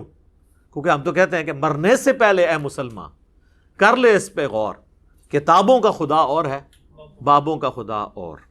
تو یہ آپ جن بابوں کو مانتے تھے نا، ہم نے انہی کی کتابوں کے حوالے آپ کو پیش کر دیے. یہ حوالے تھے آپ کے لیے. ویسے آپ کا تو چیپٹر یہیں پہ کلوز ہو جاتا ہے، کیونکہ یہ تو کہتے ہیں جب بزرگ فرما دے تو دلیل تو ان سے مانگنا ہی گستاخی ہے. اب میں جو پڑھی لکھی عوام ہے جن کو ہم نے اتنا ایجوکیٹ کر کے بکش بنایا ہے، وہ تو ہم سے سوال کریں گے جی ان بزرگوں کو تو چھوڑیں، آپ ہمیں دلائل دیں بخاری سے، مسلم سے، حدیث کی کتابوں سے. تو ظاہر ہے پڑھے لکھے طبقے کو بھی تو ایڈریس کرنا چاہیے نا. ان لوگوں کو تو ایڈریس کر لیا. تو ان کے لیے ہم نے ریسرچ پیپر کے اندر جو چوتھا ٹاپک تھا، سب ٹاپک، اس کے اندر یہ سب کچھ کور کیا ہے، یہ 5B ریسرچ پیپر کے اندر. تو وہ سارا کچھ تو ایک نشست میں کرنا مشکل ہے. میں چند ایک چیزیں اس میں سے کور کر دیتا ہوں اسی ایک ٹاپک سے ریلیٹڈ. اس کی وجہ یہ ہے کہ یہ دوبارہ شاید میں اس کو پھر ریکارڈنگ میں نہ لے کر آؤں. روزانہ تو اس طرح کی باتیں نہیں ہو سکتی. اب یہ محرم بھی چل رہا ہے اور ایک ایشو بھی اٹھا ہوا ہے، تو میں جلدی جلدی اس کو کور کرتا ہوں، ایک پوری ڈاکٹرن آپ کے سامنے رکھتا ہوں. لیکن اس سے پہلے ایک دفعہ دروشی پڑھ لیں. اللہم صلی علی محمد وعلی آل محمد کما صلیت علی ابراہیم وعلی آل ابراہیم انک حمید مجید. اللہم بارک علی محمد وعلی آل محمد کما بارکت علی ابراہیم وعلی آل ابراہیم انک حمید مجید. آمین. سب سے پہلے تو بخاری اور مسلم کی وہ حدیث کہ نبی صلی اللہ علیہ وآلہ وسلم نے فرمایا کہ میرے صحابہ کو گالی مت دو. اچھا، یہ لفظ صحابہ بھی بول سکتے ہیں، صحابہ بھی بول سکتے ہیں. عربی میں یہ دونوں مستعمل ہیں، زیر کے ساتھ بھی زبر کے ساتھ. اگر تم احد پہاڑ کے برابر سونا بھی خیرات کر دو، میرے صحابی نے جو ایک مد 600 گرام آلموسٹ آدھا کلو خیرات کیا تھا، تم اس کو بھی نہیں پہنچ سکتے، اس کے آدھے کو بھی نہیں پہنچ سکتے. احد پہاڑ کئی کلومیٹرز پہ پھیلا ہوا وہ سونے کا ہو اور تم اللہ کی راہ میں خرچ کرو اور میرا صحابی ایک پاؤ بھی گندم خیرات کر دے، وہ وزنی ہے، کیونکہ اس نے نبی علیہ السلام کا ساتھ دیا مشکل وقت میں. اب اسی حدیث کا ایک تلخ پہلو ہے کہ یہ حدیث بھی یہ لوگ آدھی پیش کرتے ہیں، یہ اس قابل ہی نہیں ہے کہ یہ حدیث بھی پوری پیش کر سکیں، کیونکہ اس میں قیامت مضمر ہے. یہ پوری حدیث صحیح مسلم کے اندر ہے. بخاری میں اس کا نمبر ہے 3673، مسلم میں 6488. اس میں الفاظ ہیں، ابو سعید خدری کہتے ہیں ایک دفعہ جھگڑا ہوا تو حضرت خالد ابن ولید نے جذبات میں آ کے عبد الرحمن بن عوف کو گالیاں دے دی. نبی علیہ السلام تک شکایت پہنچی تو آپ نے حضرت خالد ابن ولید کو ڈانٹا کہ تم میرے صحابہ کو گالی مت دو، اب تم لوگ اگر احد پہاڑ کے برابر سونا بھی خیرات کر دو نا، عبد الرحمن بن عوف کا مقابلہ نہیں ہو سکتا. یہ تو بعد میں صحابہ جو بنے تھے ان کو کہا گیا کہ آپ بڑے سینئر صحابہ کو برا نہ کہو. ہم لوگوں کو تو آٹومیٹکلی پہنچ گیا یہ میسج، لیکن جہاں طویل خاص کے اعتبار سے تھا وہ انہوں نے آدھا پیش کیا، آدھی حدیث میرے صحابہ کو گالی مت دو. وہی بات ہے علماء یہود والا کردار، افتؤمنون ببعض الکتاب، یہ حدیث کا حصہ کیوں انہوں نے چھپایا؟ اس لیے چھپایا کہ اگر یہ حصہ سامنے آتا تو لوگوں نے سوال کرنا تھا کہ یہ نبی علیہ السلام نے تو صحابہ کو ہی منع کیا تھا کہ سینئر صحابہ کو گالی نہیں دینی، تو جو سینئر ترین صحابی ہیں خلفائے راشدین میں سے مولا علی، ان کو جو سب و شتم کرے گا اس کے بارے میں پھر شرعی حکم کیا ہوگا؟ ویسے پبلک کو انہوں نے کرایا صحابہ کو گالی دینے والا کافر ہے، ہماری ویڈیو سے پہلے. اب کہتے ہیں نہیں وہ گناہ کبیرہ ہے. اب کیوں نہیں کفر رہا؟ کیونکہ ان کو پتا چلا کہ تو کفر کہاں تک جائے گا. جن کو بچانے کے لیے سب کچھ کر رہے ہیں سب سے پہلے ان پہ لوٹے گا کفر. تو انہی کو بچانے کے لیے انہوں نے حدیث بھی آدھی بیان کی. تو انو میرے صحابہ کو گالی مت دو، آندہ کو مولوی بیان کریں، ان کو پوری حدیث پڑھ. صحیح مسلم 6488. صحیح بخاری میں ایک حدیث ہے، اما عائشہ کہتی ہیں 1393 نمبر حدیث، کہ نبی علیہ السلام نے فرمایا مردوں کو گالی مت دو، وہ اپنے انجام کو پہنچ چکے. یعنی جو بندہ مر گیا نا آپ اس کو گالی نہیں دے سکتے، کیونکہ آپ تو اللہ کے پاس جا چکے ہیں. اچھے اعمال کیے تو ان کا فائدہ مل رہا ہوگا، برے اعمال کو بھگت رہا ہوگا. یہ میں نے ایک پورا مقدمہ بنایا ہے ایک بعد کے ٹاپک کے لیے، یہ احادیث جمع کر کے، تاکہ آپ کو پتا چلے کہ اگر سیدنا علی رضی اللہ تعالیٰ عنہ فوت ہو گئے تھے تو اس کے بعد تو ان پہ سب و شتم کرنا اس سے بڑا جرم تھا. دیکھیں زندگی میں آپ اختلاف رائے میں جذباتی ہو کے ایک دوسرے کو گالی بھی دے سکتے ہیں. صحیح بخاری اور مسلم دونوں میں آتا ہے. مسلم میں ذرا ڈیٹیل ہے، حضرت عباس اور حضرت علی کا جھگڑا ہوا جو اکثر ناسبی پیش کرتے ہیں، ان کے پاس رہنے کو ایک ہی بات رہ گئی ہے. تو حضرت عباس جذباتی ہو گئے اور ظاہر چچا بھی لگتے تھے حضرت علی کے. انہوں نے حضرت علی کو کچھ نازیبا الفاظ بول دیے. وہ کہتے ہیں دیکھیں جی یہ تو بنو ہاشم کے اندر سے سلسلہ شروع ہوا ہے جو ہے صحابہ پہ سب و شتم کرنے کا. ایک واقعہ پکڑا ہوا ہے. یہ تو آمنے سامنے جھگڑا ہوا، یہ تو معاملہ ہی اور ہے. مرنے کے بعد آپ کا غصہ ہی ٹھنڈا نہ ہو، آپ 60 سال تک گالیاں نکالتے رہیں، تو اس پہ تو آپ کو ذہنی مریض ہی کہا جا سکتا ہے. اور لوگ یہ بھی کہتے ہیں یار وہ جب تلواریں اٹھ گئی تو گالی تو پھر چھوٹی چیز ہے. نہ سر، تلواروں کے مقابلے میں گالی چھوٹی چیز اس وقت ہے جب دو بدو ہو. جب ایک بندہ مر جائے، مرنے کے بعد تو دشمن کا بھی ذکر لوگ طریقے سے کرتے ہیں. مرنے کے بعد ممبروں پہ مسجد کے اندر اس پہ لانتیں کروائی جائیں تو یہ اس کے خلاف تلوار اٹھانے سے بڑا جرم ہے. یہ تو آپ کے خود اپنے نفسیاتی مریض ہونے کا ثبوت ہے اور اخلاقیات کے ایک پست ترین لیول پہ ہونے کا ثبوت ہے اگر آپ یہ حرکت کرتے ہیں. تو یہ اپنے ویٹیج میں اس سے بڑا جرم ہے تلوار اٹھانے سے. وہ تو ایک واقعہ ہوا، وہ تو صحیح مسلم میں حدیث ہے، چچا باپ کی مثل ہوتا ہے. تو حضرت علی کے باپ کی حیثیت سے تھے حضرت عباس. باپ اگر اپنے بیٹے کو غصے میں گالی دے لے اور ایک دفعہ دے لے، یہ تو نہیں کہ حضرت عباس جو ہیں وہ روزانہ ممبر پہ چڑھ جاتے تھے اور حضرت علی پہ سب و شتم کرتے تھے، پھر آگے ان کی اولاد بھی حضرت علی کی وفات کے بعد بھی اپنے باپ کے اس واقعے کو یاد کر کر کے تو جناب ممبروں پہ لعنت کیا کر. نعوذ باللہ. یعنی وہ کہانی کرائیں جو آپ ایکسیپٹ کریں. اس لیے دیکھیں پڑھا لکھا طبقہ کہتا ہے یار علماء میں تو کامن سینس بھی نہیں ہے. پھر کہتے ہیں علماء کی عزت نہیں ہے. یار آپ اپنی عزت کروائیں نا. تو یہ دو چیزوں کو آپ مکس کرتے ہیں. میں ساتھ ساتھ نا ہر چیز کلیئر کر رہا ہوں. کوئی چیز رہ گی نا آپ نے اینڈ پہ مجھے یاد کرا دیں. تسی بھی بڑے ایکسپرٹ ہو تو میں کوشش کریں کوئی شہر ہوئے نا کوئی دوبارہ تو ریکارڈنگ نہیں میں نے کروانی. اچھا، بخاری اور مسلم دونوں میں حدیث ہے. بخاری میں 6788، مسلم میں 4410. ایک فاطمہ نامی عورت کی چوری کا مقدمہ حضور کے پاس آیا. لوگوں نے سفارش کے لیے اسامہ بن زید کو بھیج دیا. اونچے خاندان سے تھی. نبی علیہ السلام کو جلال آیا. آپ نے مسجد میں ممبر رکھا اور آپ نے خطبہ دیا. آپ نے فرمایا تم سے اگلی قومیں اس لیے ہلاک ہوئیں کہ ان کے اشرافیہ کے لیے الگ قوانین اور عام لوگوں کے لیے الگ ہوتے تھے. اللہ کی قسم میری بیٹی فاطمہ بھی چوری کرتی تو میں اس کے بھی ہاتھ کٹواتا. یہ نبی علیہ السلام نے بتایا کہ جب کوئی جرم کرے گا نا پھر یہ نہیں دیکھا جائے گا کہ وہ فاطمہ بنت محمد ہے یا وہ عام فاطمہ ہے. جو جرم کرے گا وہ مجرم ہوگا. تو اگر سیدہ فاطمہ کے بارے میں نبی علیہ السلام یہ بات کہہ رہے ہیں تو جو لوگ فتح مکہ پر معافی مانگ کر مسلمان ہوئے یا طلقاء ہیں اگرچہ وہ صحابی ہیں ان کا مرتبہ تو بہت نیچے ہے نا سیدہ فاطمہ کے مقابلے میں. وہ اگر کوئی غلط چیز کریں گے تو نبی علیہ السلام کا حکم ان پہ بھی ہے جسے فٹ اسے گفٹ. اس سے بھی بڑھ کر جامعہ ترمذی کے اندر حدیث موجود ہے 824. شیخ البانی شیخ زبیر علی زئی دونوں صحیح کہتے ہیں. اہل حدیث کے ہر ممبر سے بیان ہوتی ہے کہ اہل شام میں سے ایک شخص آ کے عبداللہ بن عمر سے پوچھتا ہے یہ حج تمتع جائز ہے؟ وہ کہتے ہیں جائز تو سنت ہے نبی علیہ السلام نے جاری کیا. ان کا آپ کے والد تو منع کرتے تھے. انہوں نے کہا کہ بتاؤ اگر کسی کام کو رسول اللہ جاری کریں صلی اللہ علیہ وآلہ وسلم اور میرا والد اس کی مخالفت کرے تو میرے باپ کی بات مانی جائے گی یا نبی صلی اللہ علیہ وآلہ وسلم کی؟ اس نے کہا نبی علیہ السلام کی. تو آپ فرمایا کہ نبی علیہ السلام حج تمتع کا حکم دیتے تھے تو اب کسی اور کے سرٹیفکیٹ کی ضرورت نہیں ہے. اب آ جائیں میرے بھائیو اس ٹاپک کی طرف بخاری مسلم میں جو احادیث ہیں سب و شتم کے اوپر. میں بنیاد ہی کلیئر کر دوں. مفتی تقی عثمانی صاحب میرے لیے بہت قابل احترام ہیں لیکن انہوں نے اپنی عوام کو اپنے فالورز کو ایک پٹی پڑھا دی کہ یہ جو سب کا لفظ ہے نا اس کا مطلب گالی نہیں ہمیشہ ہوتا تنقید بھی ہوتا ہے. تو پہلے تو میں پھکی والا جواب دیتا ہوں کہ کیا حضرت علی پہ تنقید کرنا ثواب کا کام ہے؟ کیا خلیفہ راشد کے خلاف ایک دوسرے بندے کا تنقید کرنا اور اس سے بغاوت کرنا اور اس کی بیعت نہ کرنا یہ ثواب کا کام ہے؟ آپ تنقید بھی مانا لے لیں تب بھی بات کہاں تک جائے گی؟ کیونکہ جو حدیث ہے نا ابو داؤد ترمذی ابن ماجہ میں علیکم بسنتی و سنت الخلفاء الراشدین المہدی اس میں الفاظ ہے تو میرے بعد بہت اختلاف دیکھو گے اور دین میں نئی نئی بدعتوں سے بچنا اور میرے خلفاء راشدین اور میری سنت کو پکڑنا. نبی علیہ السلام نے خلفاء راشدین کے مخالفین کو بدعت پر کہا ہے. بدعت مکفرہ نہیں ہے.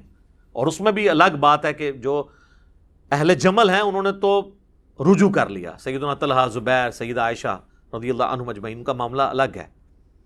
مسئلہ خوارج کا اور اہل صفین کا اہل شام کا ہے یہ الگ سے ایک ٹاپک ہے. فی الحال میں اس طرف تو سب کا ترجمہ وہ کہتے ہیں جی تنقید یہ گالی تو انہوں نے خود سے بنا لی ہے. اچھا تو سر پھر آپ اس میں بھی کہہ دیا کریں میرے صحابہ کو تنقید مت کرو. وہاں ترجمہ کرتے ہیں سب کا گالی مت دو. ہم یہ کہتے ہیں کہ سب کا ترجمہ مسلم میں خود ہوا ہے. مسلم میں سب نہیں لعنت کے الفاظ موجود ہیں وہ ہم آپ کو حدیث بتاتے ہیں. یہ بخاری میں بھی حدیث ہے.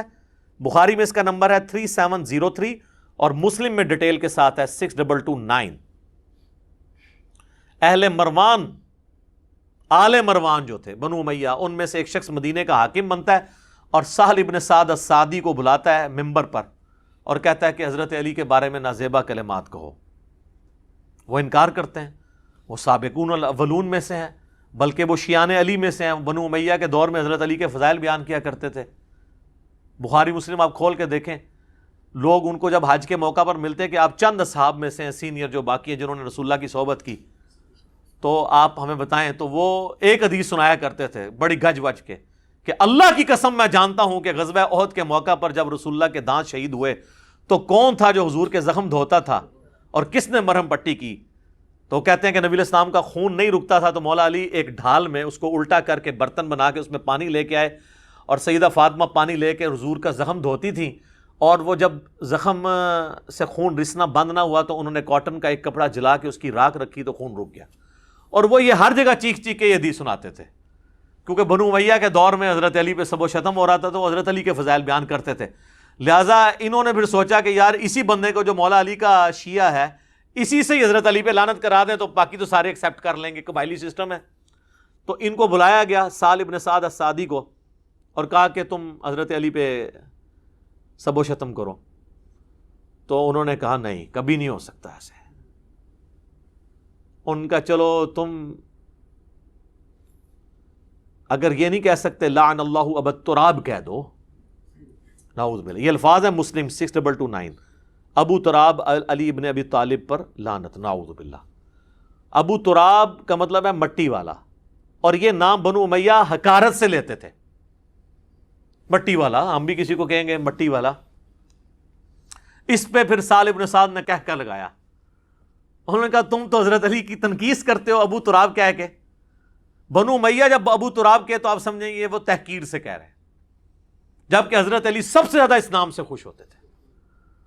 ان کے اچھا یہ پھر نام کیسے پڑا؟ انہوں نے کہا ایک دفعہ سیدنا علی اور سیدہ فاطمہ کا میاں بیوی ہونے کے ناطے ایک اختلاف ہوا، تو حضرت علی ناراض ہو کے گھر سے نکل کے، اچھے خاوند ایسے ہی ہوتے ہیں، بیویوں سے جھگڑا ہو تو بیویوں کو نکالنے کے بجائے چپ کر کے سٹ سٹ کے باہر نکل جاؤ، ہم بھی ایسے ہی کرتے ہیں۔ اچھا نبی الاسلام آئے تو آپ نے فاطمہ سے پوچھا، سیدہ فاطمہ سے، علی کدھر ہے تیرے چچا کا لڑکا؟ ویسے تو حضرت علی رشتے میں چچا لگتے تھے، لیکن ظاہر اب رشتہ ہو چکا تھا اس لیے چچا کا لڑکا کہا، تو انہوں نے کہا اس طرح ناراض ہو کے چلے گئے۔ تو نبی الاسلام نے ایک صحابی کو بھیجا، ڈھونڈو۔ سیدنا علی مسجد میں لیٹے ہوئے اور مٹی میں، واپس آ کے نبی الاسلام کو بتایا، اب رسول اللہ صلی اللہ علیہ وسلم نے کیا پروٹوکول دیا ہے، یہ آپ کی عظمت ہے کہ آپ جن سے محبت کرتے ہیں ان کو پروٹوکول بھی دیتے ہیں۔ آپ نے یہ نہیں کہا کہ علی کو بلا کے لاؤ، علی نے خود حاضر ہو جانا تھا قدموں میں، آپ خود چل کے گئے، اٹھایا، جسم سے مٹی جھاڑی، کہا اٹھ ابو تراب، اٹھ ابو تراب، اے مٹی میں لپٹنے والے اٹھ۔ سیدنا علی کو یہ اتنا پسند آیا کہ انہوں نے اپنی کنیت ابو الحسن، حالانکہ لوگ انہیں ابو الحسن کہتے تھے، وہ اسے پسند نہیں کرتے تھے، وہ کہتے مجھے ابو تراب کو۔ تو وہ بنو امیہ کہتے ہیں کہ جی آپ ابو تراب بھی کہہ دو، انہوں نے کہا نہیں کہیں گے۔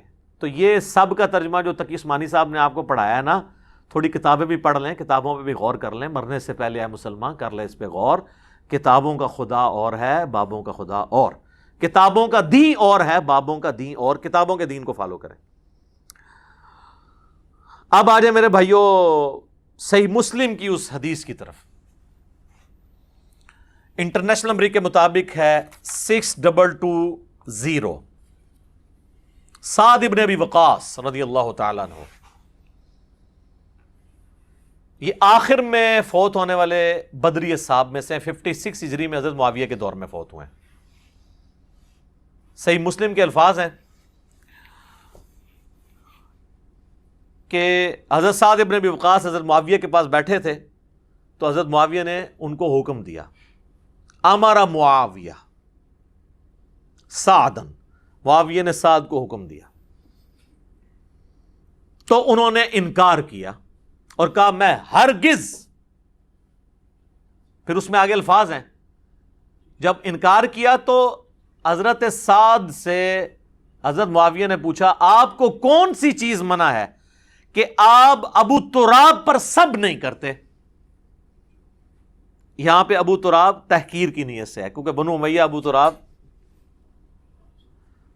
تو حضرت سعد ابن ابی وقاص نے فرمایا میں کبھی ابو تراب پر، سیدنا علی پر سب نہیں کروں گا، جو کچھ میں نے رسول اللہ سے ان کی شان میں سن رکھا ہے، خصوصاً 3 باتیں، مجھے تو ان میں سے ایک بھی مل جاتی تو میرے لیے سر اونٹوں سے بہتر ہوتا۔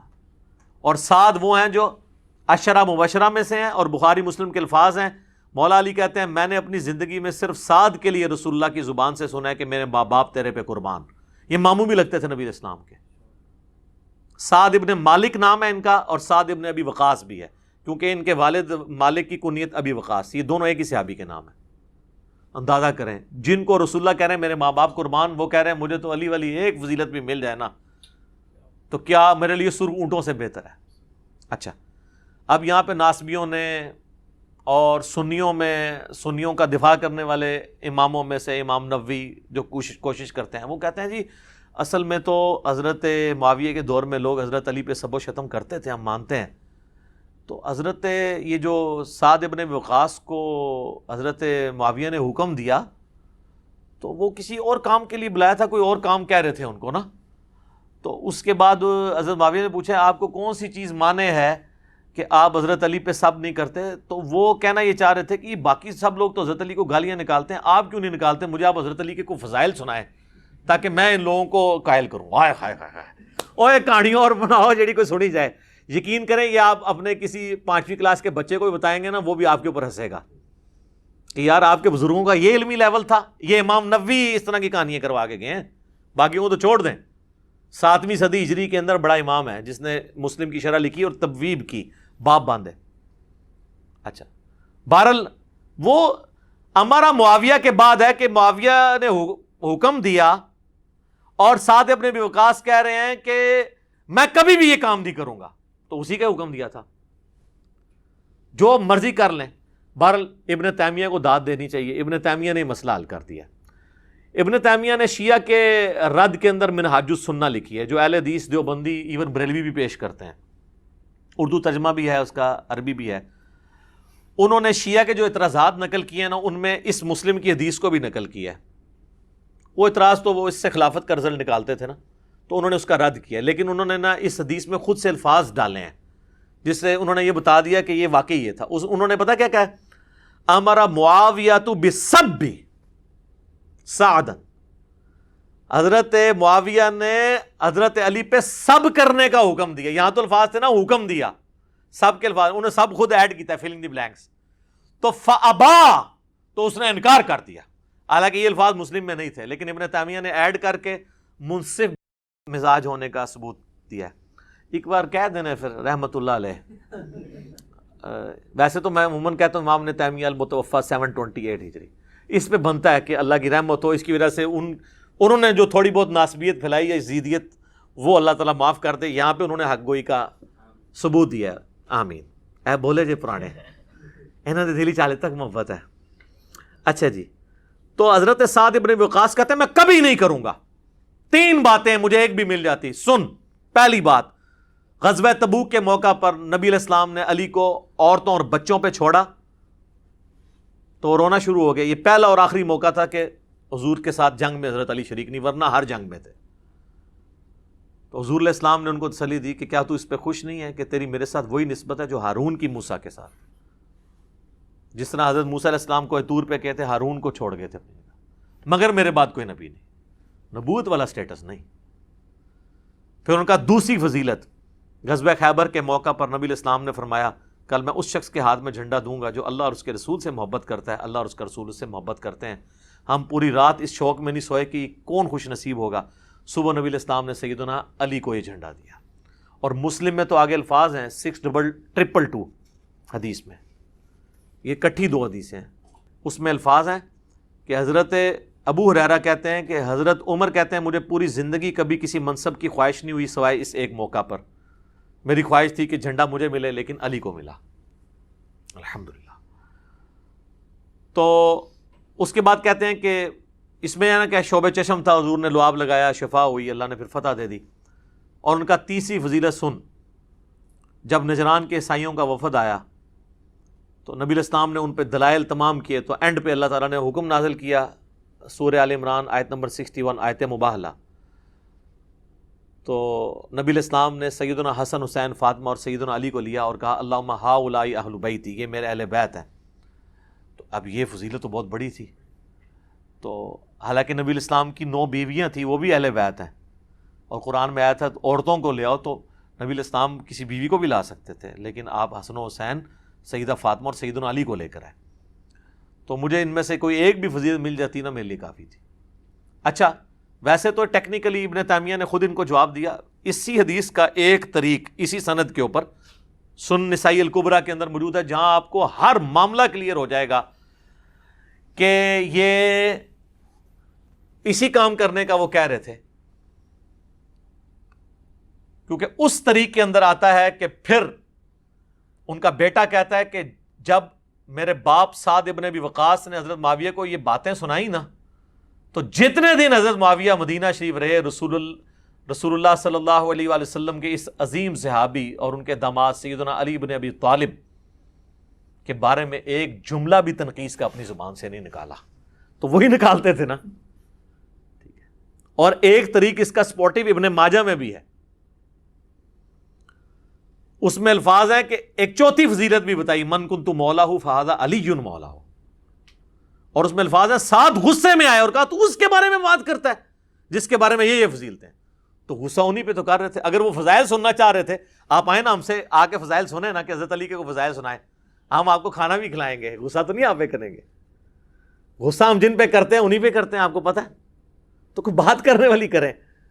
اچھا یہ سنن نسائی الکبریٰ نا ایک بڑی نیکی کا کام ہوا ہے اس امت کے اندر. میں تھوڑا آپ کو بتا بھی دوں چونکہ یہ سب و شتم کی اکثر احادیث سنن نسائی الکبریٰ میں. میرے بھائیو امام احمد بن شعیب نسائی رحمہ اللہ تعالی المتوفی 303 ہجری یہ اہل سنت کے بڑے ائمہ میں سے ہیں. بخاری اور مسلم کے بعد روئے ارض پہ اہل سنت کی سب سے صحیح ترین کتاب سنن نسائی ہے. ویسے اس کو ترتیب میں 5ویں نمبر پہ نام لیتے ہیں بخاری، مسلم، ترمذی، ابو داؤد، نسائی، ابن ماجہ، لیکن صحت کے اعتبار سے سب سے کم ضعیف روایتیں اگر جس کتاب میں ہے نا وہ سنن نسائی ہے بخاری مسلم کے بعد. امام نسائی نے یہ کتاب لکھی تھی سنن نسائی الکبریٰ جس میں 11,770 احادیث تھی، 11,770. ہمارے پاس جو سنن نسائی ہے کدھر ادھر پڑی ہوئی ہے، ادھر پڑی ہوئی ہے یہاں پہ. اس کے ساتھ آپ دیکھیں دارالاسلام والوں نے لکھا ہے سنن نسائی الصغریٰ، یہ چھوٹی سنن نسائی ہے. اس میں حدیثیں ہیں 5,761. یہ ان کے ایک شاگرد تھے امام نسائی کے، امام ابن السنی، کام بھی سنی اللہ انہوں نے کی تھا. اچھا یہ میں ایک جوک کے طور پہ بول رہا ہوں، آپ کو پتہ چل جائے گا کیوں، کیونکہ کچھ اہم چیپٹر تھے جو نکال دیے اس میں سے، تو وہ اس لیے میں کہہ رہا ہوں. ان کا نام بھی سنی تھا، ابن السنی. تو سنیہ دا پتر ابن السنی. تو امام ابن السنی جو تھے المتوفی 364 ہجری، یہ نہ کہنا میں کو گستاخی کی ہے، میں نے ایک علمی اختلاف کر رہا ہوں اور لائٹر موڈ کے اندر. انہوں نے نا اس کی تلخیص کر کے نا وہ آدھی حدیثیں کر دی، کدھر 11,770 اور کدھر 5,761، اور کچھ اس کے چیپٹر اس میں سے نکال دیے. وہی اصل چیپٹر سن. خیر ہے کوئی مسئلہ نہیں، تسی کڈے نہ سی پھر پا لینے وچ. اچھا دنیا میں یہ کتاب موجود ہے، عربی میں ہے، ابھی تک اس کا اردو ترجمہ نہیں ہوا. الصغریٰ کا ہوا ہے، اس کا نہیں ہوا ہوا کبریٰ کا. دارالکتب العلمیہ بیروت نے چھاپی ہوئی ہے، PDF موجود ہیں، ہم ایک ایک انشاءاللہ اس میں لگائیں گے. اس کے کچھ چیپٹر تھے بڑے امپورٹنٹ. عمل الیوم واللیلہ، صبح شام کے سنت اذکار، جس میں سے ہم نے یہ اپنے اذکار کارڈ میں وہ جو لکھی ہے نا حدیث، وہ دیکھیں سنن نسائی الکبریٰ 9928 نمبر، کہ جو آیت الکرسی فرض نماز کے بعد پڑھ لے وہ مرتے ہی جنت میں داخل ہوگا. نیچے لکھا ہے سنن نسائی الکبریٰ، یہ اس میں تھی. اس کا چیپٹر تھا عمل الیوم واللیلہ. اسی کا ایک چیپٹر ہے وفات النبی، جس میں نبی علیہ السلام کی وفات کے اوپر آپ کا جنازہ کیسے پڑھا گیا، جو آپ کو کہانی کرائے گی جنازہ وہی نہیں. اس میں میں نے الگ سے 163 مسئلہ ریکارڈ کروایا تھا. ایک اور چیپٹر ہے اس کا نام ہے فضائل قرآن. ایک اور چیپٹر ہے جس کا نام ہے فضائل صحابہ. اور ایک اور چیپٹر ہے جس کا نام ہے خصائص علی، جس کی لکھنے وجہ سے امام نسائی کو شہید کر دیا ناسبیوں نے. اور یہ دارالاسلام والوں نے باقاعدہ سنن نسائی کے تعارف میں لکھا ہے کہ امام نسائی کو محبت اہل بیت کی وجہ سے شہید کیا گیا.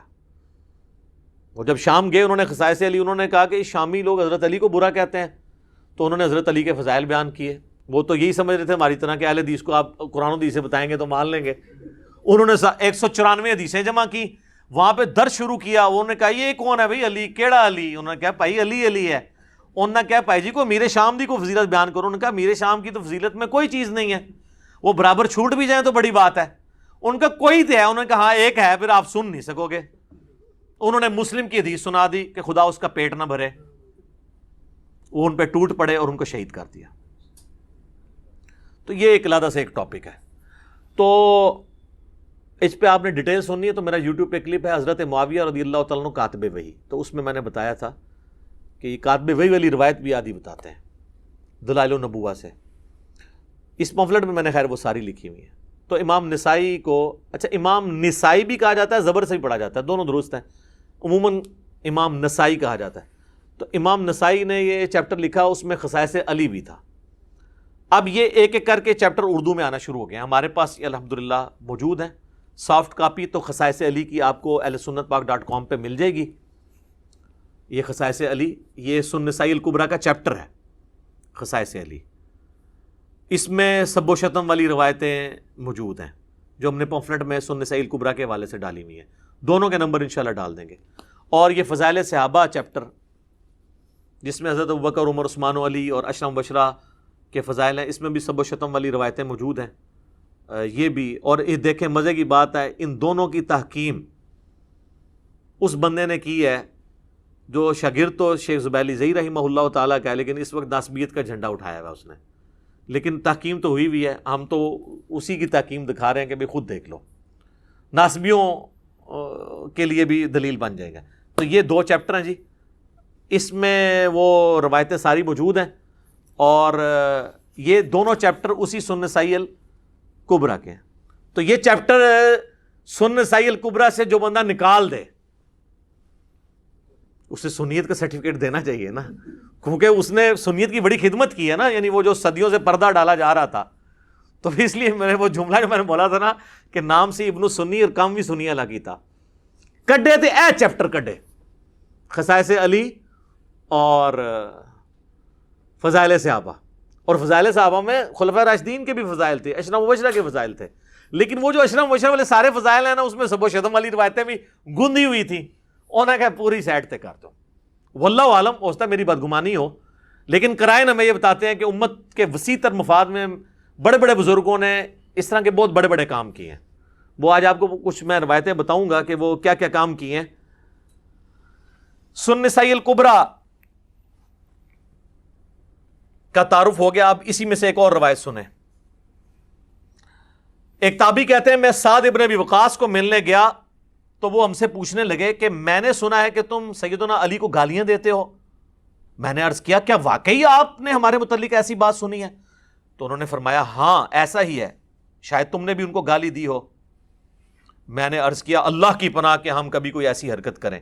تو سعد ابن ابی وقاص نے فرمایا دیکھنا علی ابن ابی طالب کو کبھی گالی نہ دینا، بے شک اگر یہ لوگ میری مانگ یعنی یہ جو سر کے درمیان آرا بھی رکھ دیں اور مجھے دھمکی دیں کہ 2 ٹکڑے کر دیے جائیں گے، اور مجھے کہیں کہ میں علی کو گالی دوں، تو پھر بھی میں علی کو گالی نہیں دوں گا، کیونکہ میں نے خود رسول اللہ سے علی کے فضائل میں بہت کچھ سن رکھا ہے۔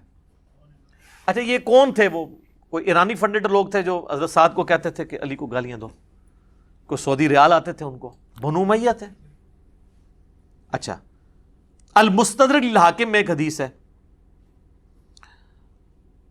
ایک تابعی ہیں قیس بن ابو حازم، وہ کہتے ہیں کہ میں مدینہ شریف کے بازار میں گھوم رہا تھا، اسی دوران احجار زیت ایک بازار کا نام تھا، میں وہاں پر پہنچا تو میں نے دیکھا کہ لوگ ایک گھوڑ سوار کے گرد جمع ہے، کوئی بندہ گھوڑے پہ بیٹھا ہوا ہے، اس کے گرد لوگ جمع ہے، اور وہ گھوڑ سوار جو ہے وہ سیدنا علی ابن ابی طالب کو گالیاں بک رہا ہے۔ یار دیکھو اندازہ کرو، یہ مسلمانوں کی حالت ہے، اور لوگ اس کے گرد مجمع لگائے ہوئے ہیں۔ اسی دوران سعد ابن ابی وقاص وہاں تشریف لے آئے، وہی سعد، تو وہ مجمع کو چیرتے ہوئے آگے آگے، لوگ بھی ان کے احترام میں ہٹ گئے، ظاہر ہے اتنا بڑا صحابی۔ پھر انہوں نے اس شخص کو مخاطب کر کے کہا کہ تو کس بنیاد پر علی ابن طالب کو گالیاں دے رہا ہے؟ مجھے بتا، کیا علی سب سے پہلے مسلمان نہیں ہوا تھا؟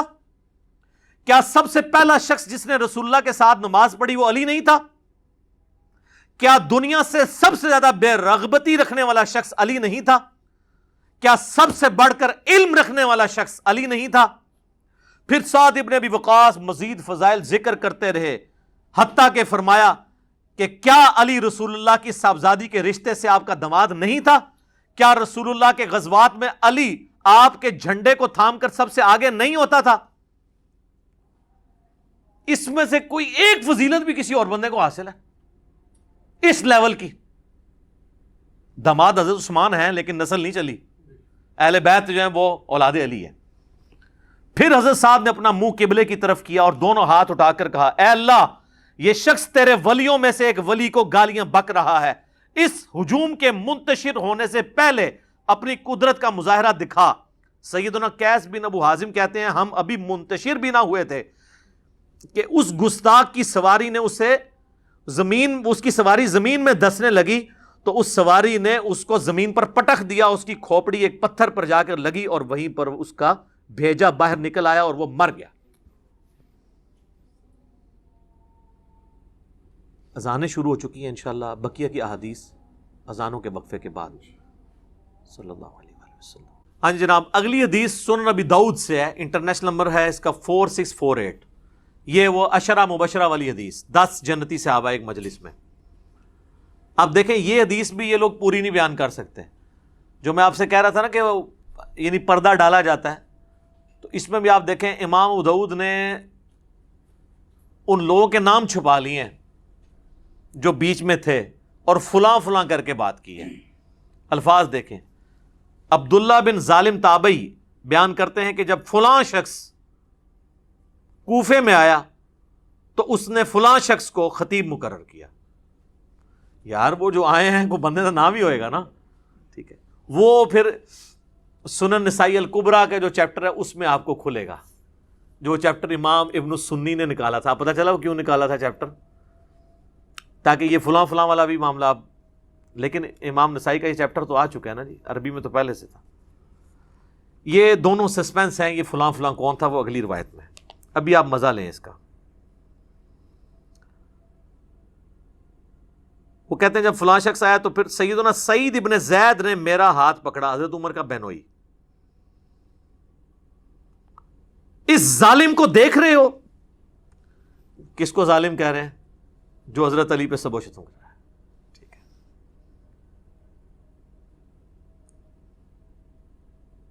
سیدنا عبداللہ بن ظالم تابعی بیان کرتے ہیں کہ پھر سیدنا سعید بن زید نے فرمایا 9 افراد کے بارے میں جنتی ہونے کی گواہی دیتا ہوں، اگر 10ویں کا ذکر کر دوں تو کوئی گناہ کی بات نہیں ہوگی۔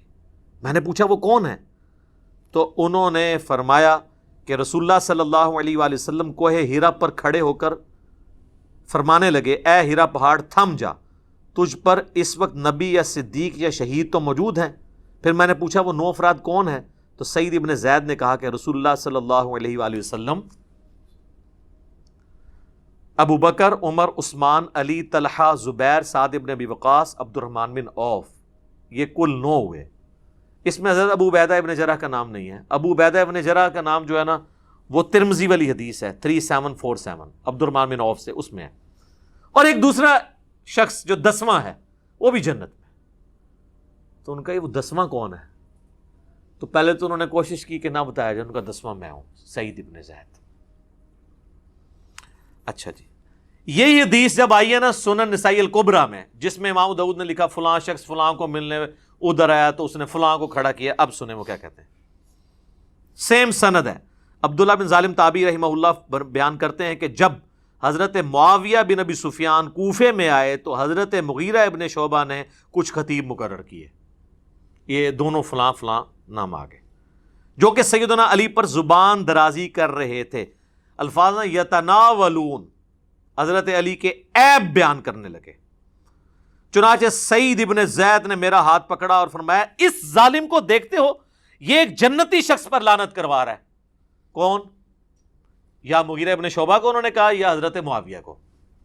یہ مجھے کہتے ہیں جی ظالم مغیرہ کے الفاظ کدھر ہیں؟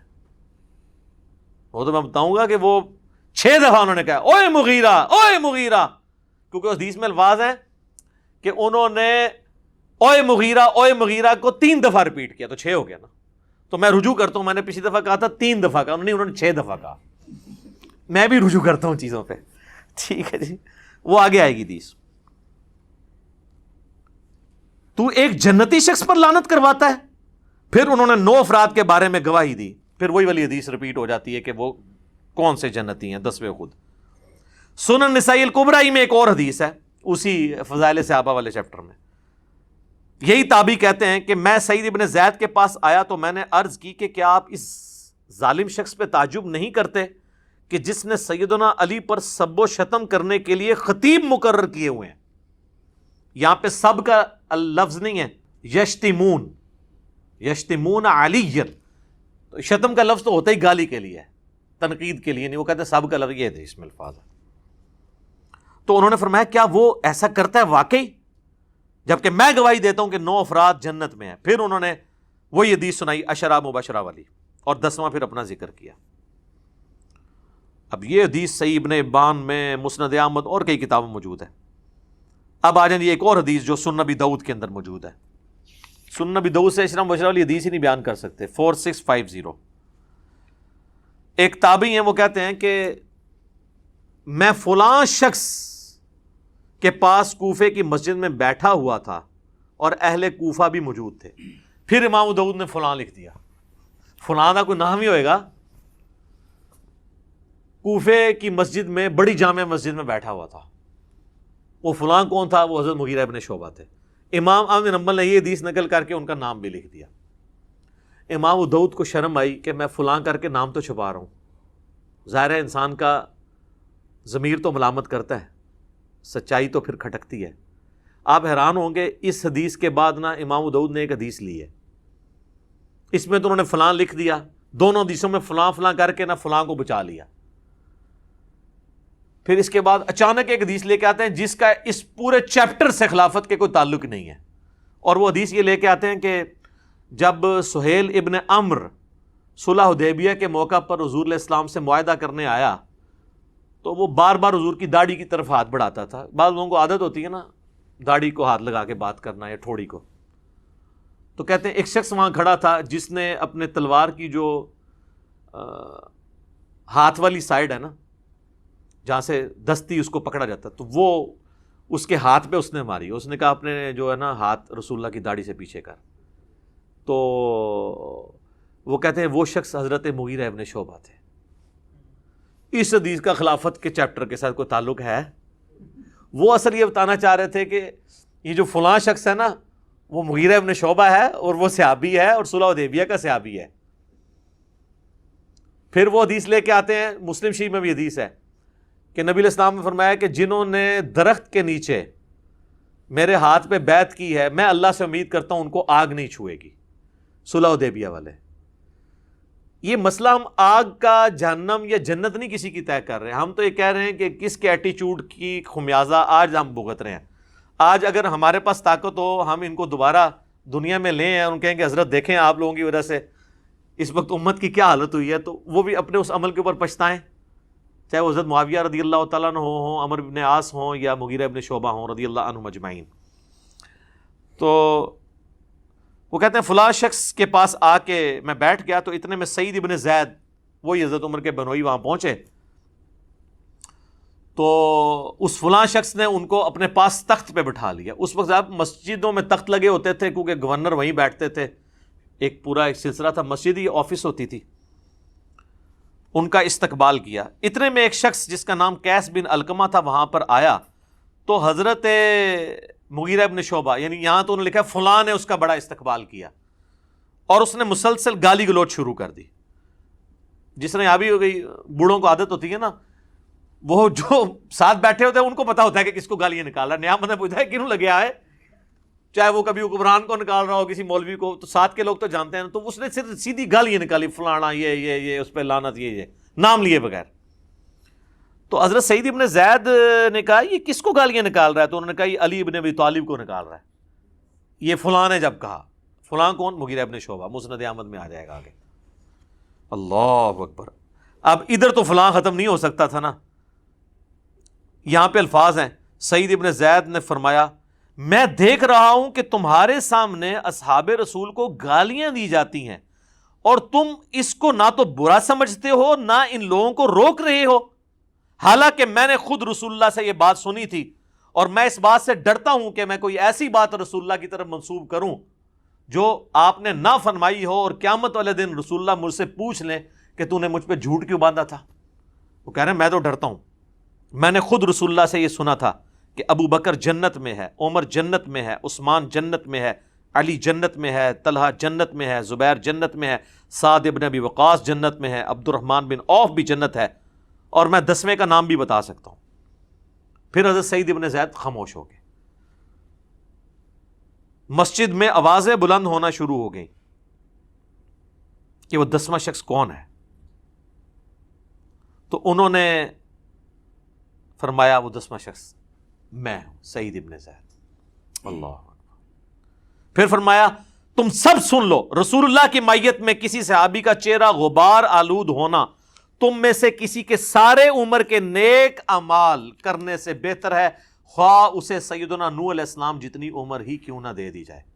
یہ آپ کو حدیثیں تو بیان کرتے ہیں، آپ کو یہ نہیں بتاتے یہ حدیثیں کن لوگوں کو سنائی جاتی تھی. جن لوگوں کا آپ دفاع کر رہے ہیں اور جن کے فضائل آپ کو سنانے چاہیے ان کے فضائل سنانے کو آپ رافضیت کہتے ہیں. تو پھر سب سے بڑے رافضی تو سعید ابن زید ہوئے، نعوذ باللہ. یہی حدیث پھر مسند احمد میں نے پورا اس کا ایک طریق نقل کیا ہے، اس میں الفاظ موجود ہیں، اور اس میں الفاظ ہیں جب وہ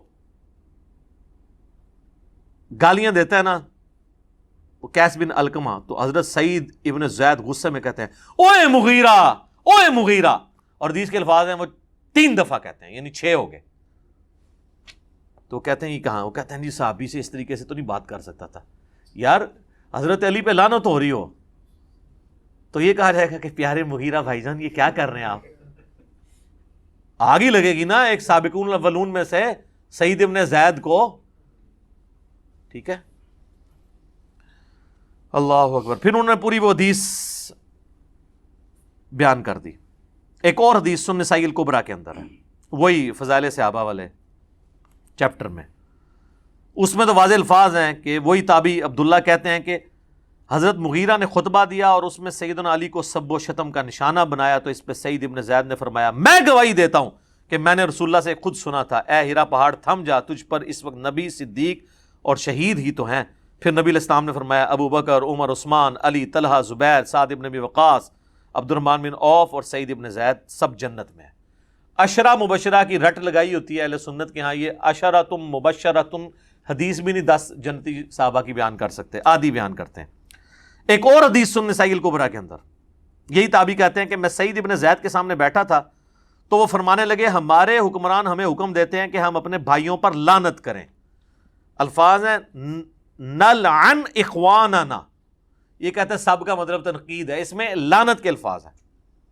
اور بے شک ہم تو کبھی لعنت نہیں کریں گے بلکہ ہم تو ان کے لیے اللہ کی بارگاہ میں دعا ہی کریں گے.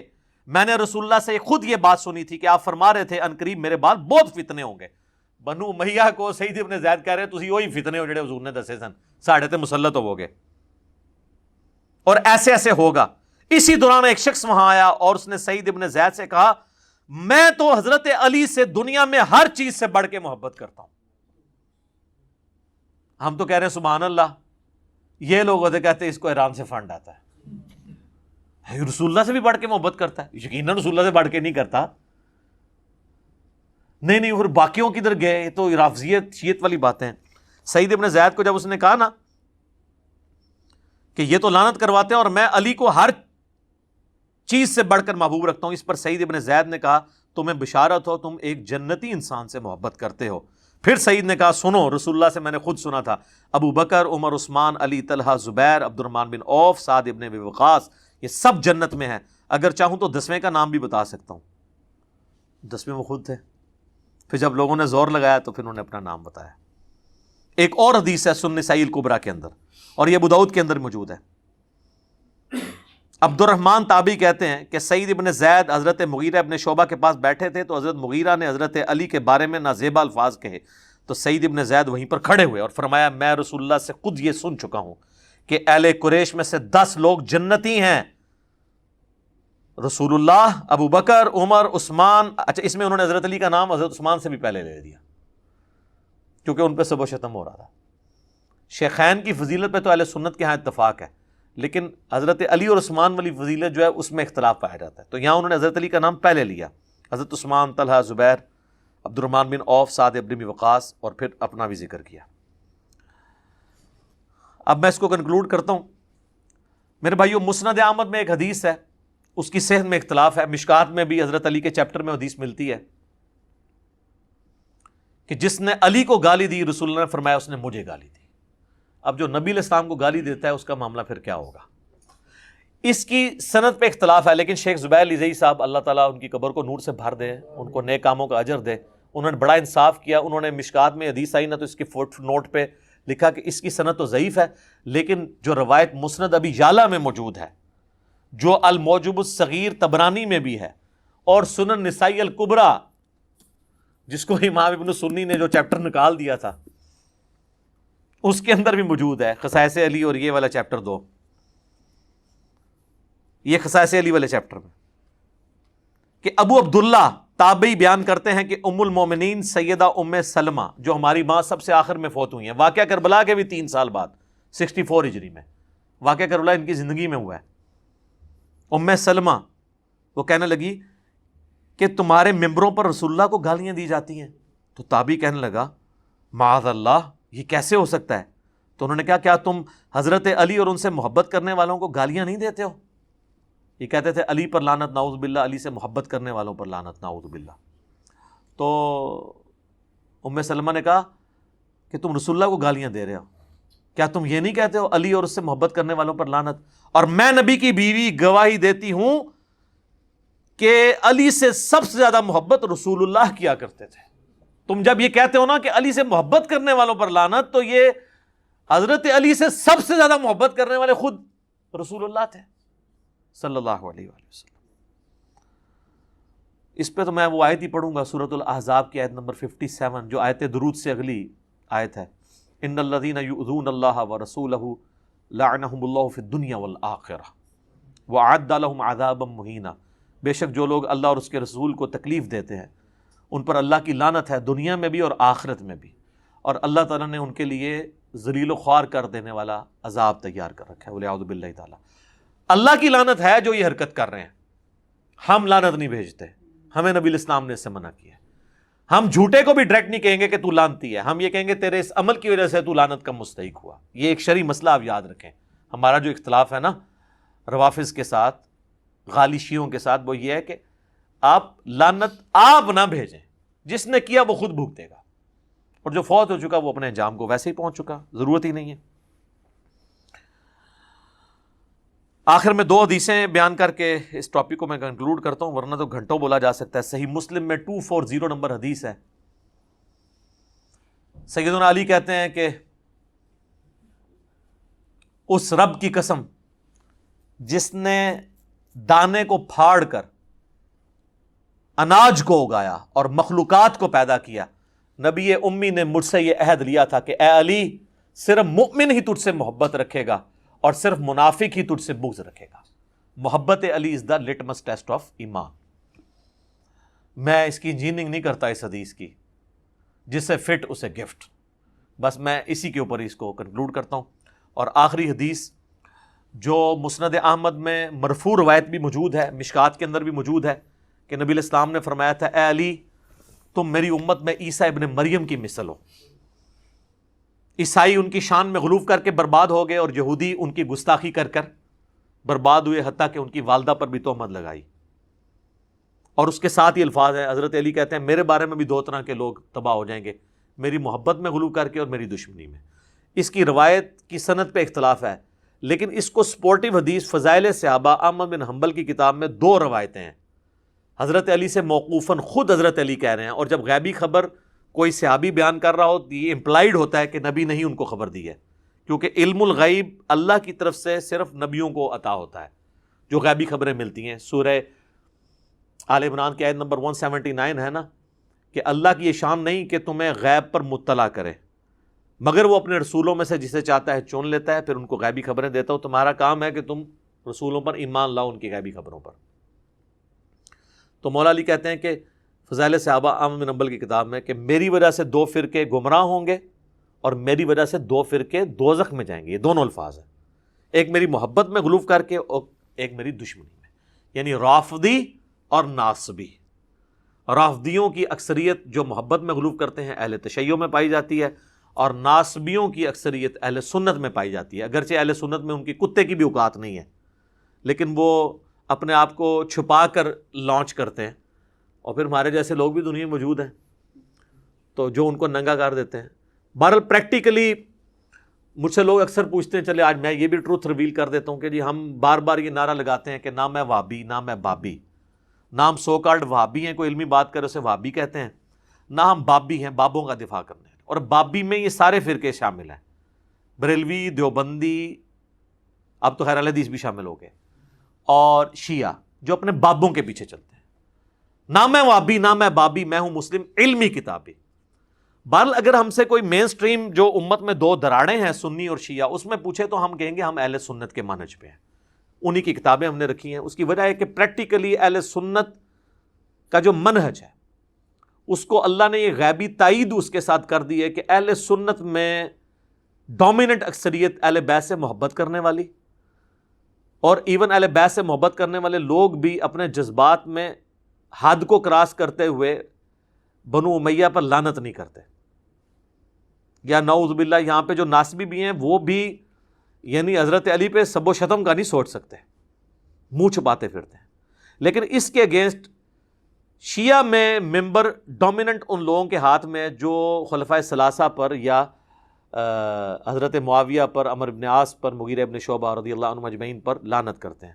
میں قطعاً نہیں کہتا آپ ان سے علمی اختلاف نہ رکھیں، بلکہ واللہ شاید میرا علمی اختلاف آپ سے زیادہ ہو ان کے ساتھ. آپ کا جذباتی اختلاف ہے، میرا علمی ہے. اور رہی اہل بیت کی محبت، تو میں دنیا میں کسی سو کالڈ شیعہ سے اپنی محبت اہل بیت بھی ایکسچینج کرنے کے لیے تیار نہیں ہوں الحمدللہ. تو ہمیں کسی سرٹیفکیٹ لینے کی ضرورت نہیں ہے. لیکن یہ بات ماننے والی ہے کہ اہل سنت کے منہج کے ساتھ اللہ کی غیبی تائید ہے. عمر بن عبدالعزیز جیسے مجدد نے اس فتنے کا قلع کما کیا، یہ سب و شتم والے کا، آج تک دوبارہ اس فتنے نے سر نہیں اٹھایا الحمدللہ. اور آج بھی دیکھ لیں اللہ کے فضل سے غدیر خم پہ یہ پلیٹ فارم کھڑا ہے، قرآن کو بھی پکڑا ہوا ہے اور اہل بیت کو بھی. اہل بیت کا بھی دفاع اس پلیٹ فارم سے ہو رہا ہے، قرآن کی توحید بھی اس پلیٹ فارم سے بیان ہو رہی ہے. اہل بیت کے دفاع کے اندر علمی پلیٹ فارم کون سا ہے؟ سنی شیعہ کو پیش کرے نا. تو اللہ کے فضل سے یہ جو اسلام کی نشت ثانیہ ہو رہی ہے، امام محمد بن عبداللہ المہدی کی تیاریاں شروع ہو رہی ہیں، اس کے لیے دنیا کو اس پیج پہ آنا تھا. ادروائز تو یقین کریں کہ آپ ذرا، میرا ایک معصومانہ سوال ہے، کیا امام مہدی دنیا میں آ کر حضرت فاطمہ کی اولاد سے ہو کر حسن و حسینی ہو کر یزید کو رحمت اللہ علیہ کہہ رہے ہوں گے؟ آپ امیجن کر سکتے ہیں؟ اور یہاں تو لوگ اپنے جھوٹے لیڈروں کے دشمنوں کو گالیاں نکالتے ہیں، اپنے جھوٹے لیڈروں اور اپنے جھوٹے آباء و اجداد کے دفاع کے لیے. جن کے آباء و اجداد ہی سچے ہیں، جن کے گھر سے ہمیں دین ملا ہے، ان کی اولاد میں مسلمانوں کا امام جو پیدا ہوگا وہ یہ کہے گا کہ یزید ٹھیک تھا اور حسین جو ہے نعوذ باللہ باغی تھا، یا دونوں ٹھیک تھے؟ یا وہ یہ کہے گا کہ مولا علی نے جنگ جمل صفین اور نہروان جو باغیوں کے خلاف لڑی ہے وہ غلط لڑی ہے؟ نہیں. تو اس سے پہلے اس چیز کی ضرورت تھی کہ راہ ہموار ہو. تو دیکھیں سر کیسی راہ ہموار ہوئی ہے. آپ کیا سمجھتے ہیں صرف 50% جو مسلمان اردو سپیکنگ ہیں ان تک یہ دعوت پہنچ رہی ہے؟ نہ سر نہ. ہمارا یہی ریسرچ پیپر عربی میں بھی لوگوں نے فوٹو کاپی کرا کے عربیوں کو دیا ہے. اللہ کے فضل سے ان کے منہ سے بھی جھاگ نکلی ہے یا انہوں نے سچائی قبول کی ہے. اور عرب کے اندر بھی کئی اسکالر ہیں جو سچائی بیان کر رہے ہیں. تو اگر سنی میں آ گئے تو شیعوں نے نہیں ماننا امام مہدی کو، اور شیعوں میں آ گئے سنیوں نے نہیں ماننا. تو انشاءاللہ دونوں میں نہیں آئیں گے، وہ انشاءاللہ بکش مسلمان ہوں گے. ٹھیک ہے نا؟ اب میں نہیں کہتا میری نسبت ان کو کوئی حاصل ہو جائے گی نعوذ باللہ. میں کہہ رہا ہوں ہم ان کے خدمت گار ہیں، ان کے لیے گراؤنڈ پرووائڈ کر رہے ہیں اللہ کے فضل سے. تو یہ سب و شتم والا معاملہ بھی ہمارے کئی بھائیوں نے مجھے 3 سال سے نا، وہ جس کو کہتے ہیں نا، بار بار پنچ کرتے تھے، جناب ریکارڈ کراؤ جی، ریکارڈ کراؤ جی. میں کہ یار لکھ دیا، اب خام خواہ میں بات کروں گا تو کہیں گے اس کو موضوع خود بنا رہا ہے. اب چونکہ یہ موضوع انٹرنیشنل موضوع بنا، ایک ٹی وی چینل کے اوپر لاکھوں کے مجمع اس وقت مولوی اکٹھے کر رہے ہیں، آپ دیکھ رہے ہیں. اور وہ تنظیمیں جو بینڈ تھی وہ دوبارہ سے سر اٹھا کے اسی کو کی پلی لے کر تو دوبارہ سے معاملے کو اچھال رہی ہیں. تو مجھے یہ موقع غنیمت ملا کہ میں ان تک بھی، وہ بیچارے مخلص لوگ ہی ہیں، میں نہیں کہتا ان کے اخلاص میں شک ہے، بیچارے روتے ہیں صحابہ کی محبت میں، لیکن ان کو یہ نہیں پتا کہ وہ ان میں سے بعض ان لوگوں کی محبت میں بھی رو رہے ہیں کہ سارا کیا کرائی ان لوگوں کا ہے. تو جب ان کو حقیقت بتائی جائے گی نا کہ یار یہ جو سب و شتم والی بدعت ہے یہ شروع کس نے کی تھی، تم یہ نعرہ جو لگاتے ہو، مجھے یہ نعرہ بہت پسند ہے، خلافت راشدہ حق 4 یار، بس حق 4 یار تک رو یار، آگے نہ جاؤ. اور پھر حق 4 یار کا پھر حق ادا کرو. ان 4 یاروں کے خلاف جو کھڑا ہوا ہے نا، پھر اس کو سپورٹ نہ کرو. سیدنا علی اور بنو امیہ کہ وہ لوگ جو حضرت علی کے مخالفین تھے، ان کی محبت ایک دل میں جمع نہیں ہو سکتی. ایک تو آپ وہ سیف سائڈ کریں کہ مولا علی کی محبت ایمان کا حصہ ہے. 240 صحیح مسلم کی حدیث. پھر بھی آپ کی تسلی نہ ہو تو ہم آخر میں آپ کے لیے دعا کریں گے کہ اللہ تعالیٰ آپ کا حشر بنو امیہ اور بنو عباس کے ساتھ کرے، اور ہمارا حشر اللہ تعالیٰ اہل بیت کے ساتھ سیدنا علی، حسن حسین اور سیدہ فاطمہ کے ساتھ کرے. آمین کہہ دو تسی، آمین جو کبھی نہیں رو گے اس تو بعد. آمین یہ لوگ نہیں کہہ سکتے، یہ کانفیڈنس ہی لوز کر جاتے ہیں. ویسے آپ کو کبھی قسطنطینیہ والی بشارت جو ہے وہ یزید پہ فٹ کریں گے، کبھی سمندری جہاد والی جو ہے وہ کسی اور پہ فٹ کریں گے، اور فلاں پر. فلاں والی فلاں پر، فلاں والی فلاں پر. تو اس طریقے سے نہیں ہوگا. ہم کسی کی آخرت کا فیصلہ کرنے یا نہیں بیٹھے. آخرت کا معاملہ اللہ کا ہے. اللہ چاہے اپنے بندوں کو پکڑے چھوڑ دے. ہم تو کہہ رہے ہیں دنیا میں جس کی وجہ سے اسلام کو نقصان ہوا ہم اس چیز کو ہائی لائٹ کریں گے. ہمارا کام آپ کو علمی طریقے سے بتانا تھا. سافٹ کاپی ڈاؤن لوڈ کریں، ہارڈ کاپی آپ ہماری جو ہے وہ اکیڈمی میں رابطہ کریں. صبح 9 سے لے کے شام 5 بجے تک. 032159000162 یہ نمبر میں اس لیے نہیں بتا رہا کہ جو چند لوگوں کو تکلیف ہو تو وہ اس پہ گالیاں دیں. آپ گالیاں بھی دے لیں، ہمیں کوئی نہیں ہوتا. مولا علی نے گالیاں کھائی ہیں تو ہم انگلی کٹا کے شہیدوں میں ہم بھی شامل ہو جائیں گے. اس لیے دے رہا ہوں کہ ریسرچ پیپر منگوائیں، اسے پڑھیں، اور اس میں نے ائمہ کے بھی اقوال لکھے ہیں. اور ابھی چند دن پہلے میری ایک ویڈیو بھی ریکارڈ ہوئی ہے. 2 ویڈیوز ہیں، وہ آپ ضرور دیکھیں. ایک تو سیدنا ابوبکر صدیق کے دفاع پر نہج البلاغہ سے میں نے 7 خطبات مولا علی کے پیش کیے شیعہ کی کتب سے، وہ ویڈیو آپ دیکھیں. اور ایک ویڈیو ہے حضرت معاویہ رضی اللہ تعالیٰ عنہ اور ائمہ اہل سنت. 15 ریفرنسز میں نے اہل سنت کے اماموں سے، خلیفہ راشد سیدنا علی سے شروع ہوں، عمار ابن یاسر، پھر نیچے آتے آتے آتے وہ سارے بزرگ جن کا نام بھی آپ وضو کے بغیر لیتے ہوئے گستاخی سمجھتے ہیں، ان کے میں نے حوالے پیش کیے ہیں. ان کے سامنے میری باتیں اشر اشیر بھی نہیں ہیں. ملا علی قاری ہوں، بدر الدین عینی ہوں، شاہ عبد العزیز محدث دہلوی ہوں، اور بڑے بڑے بزرگوں کے میں نے حوالے دیے ہیں. اس میں احادیث کے حوالے دیے ہیں. سچ پیپر پڑھیں اور آپ یقین کریں جب یہ آپ پڑھیں گے نا تو آپ کے اندر سے ایک آواز نکلے گی. کیا؟ کہ مرنے سے پہلے علی بھائی ہم نے کر لیا ہے غور، واقعی کتابوں کا خدا اور ہے اور بابوں کا خدا اور. تو یہ ہم اس لیے کہہ رہے ہیں کہ مرنے سے پہلے اے مسلمان کر لے اس پہ غور. کتابوں کا خدا اور ہے، بابوں کا خدا اور. کہنے کو تو دین سب کا اسلام ہے، لیکن کتابوں کا جہاں اور ہے، بابوں کا جہاں اور. اور جب یہ تو راگ لاپے گا تو ایک دن آئے گا تیرے اندر سے آواز نکلے گی. کیا؟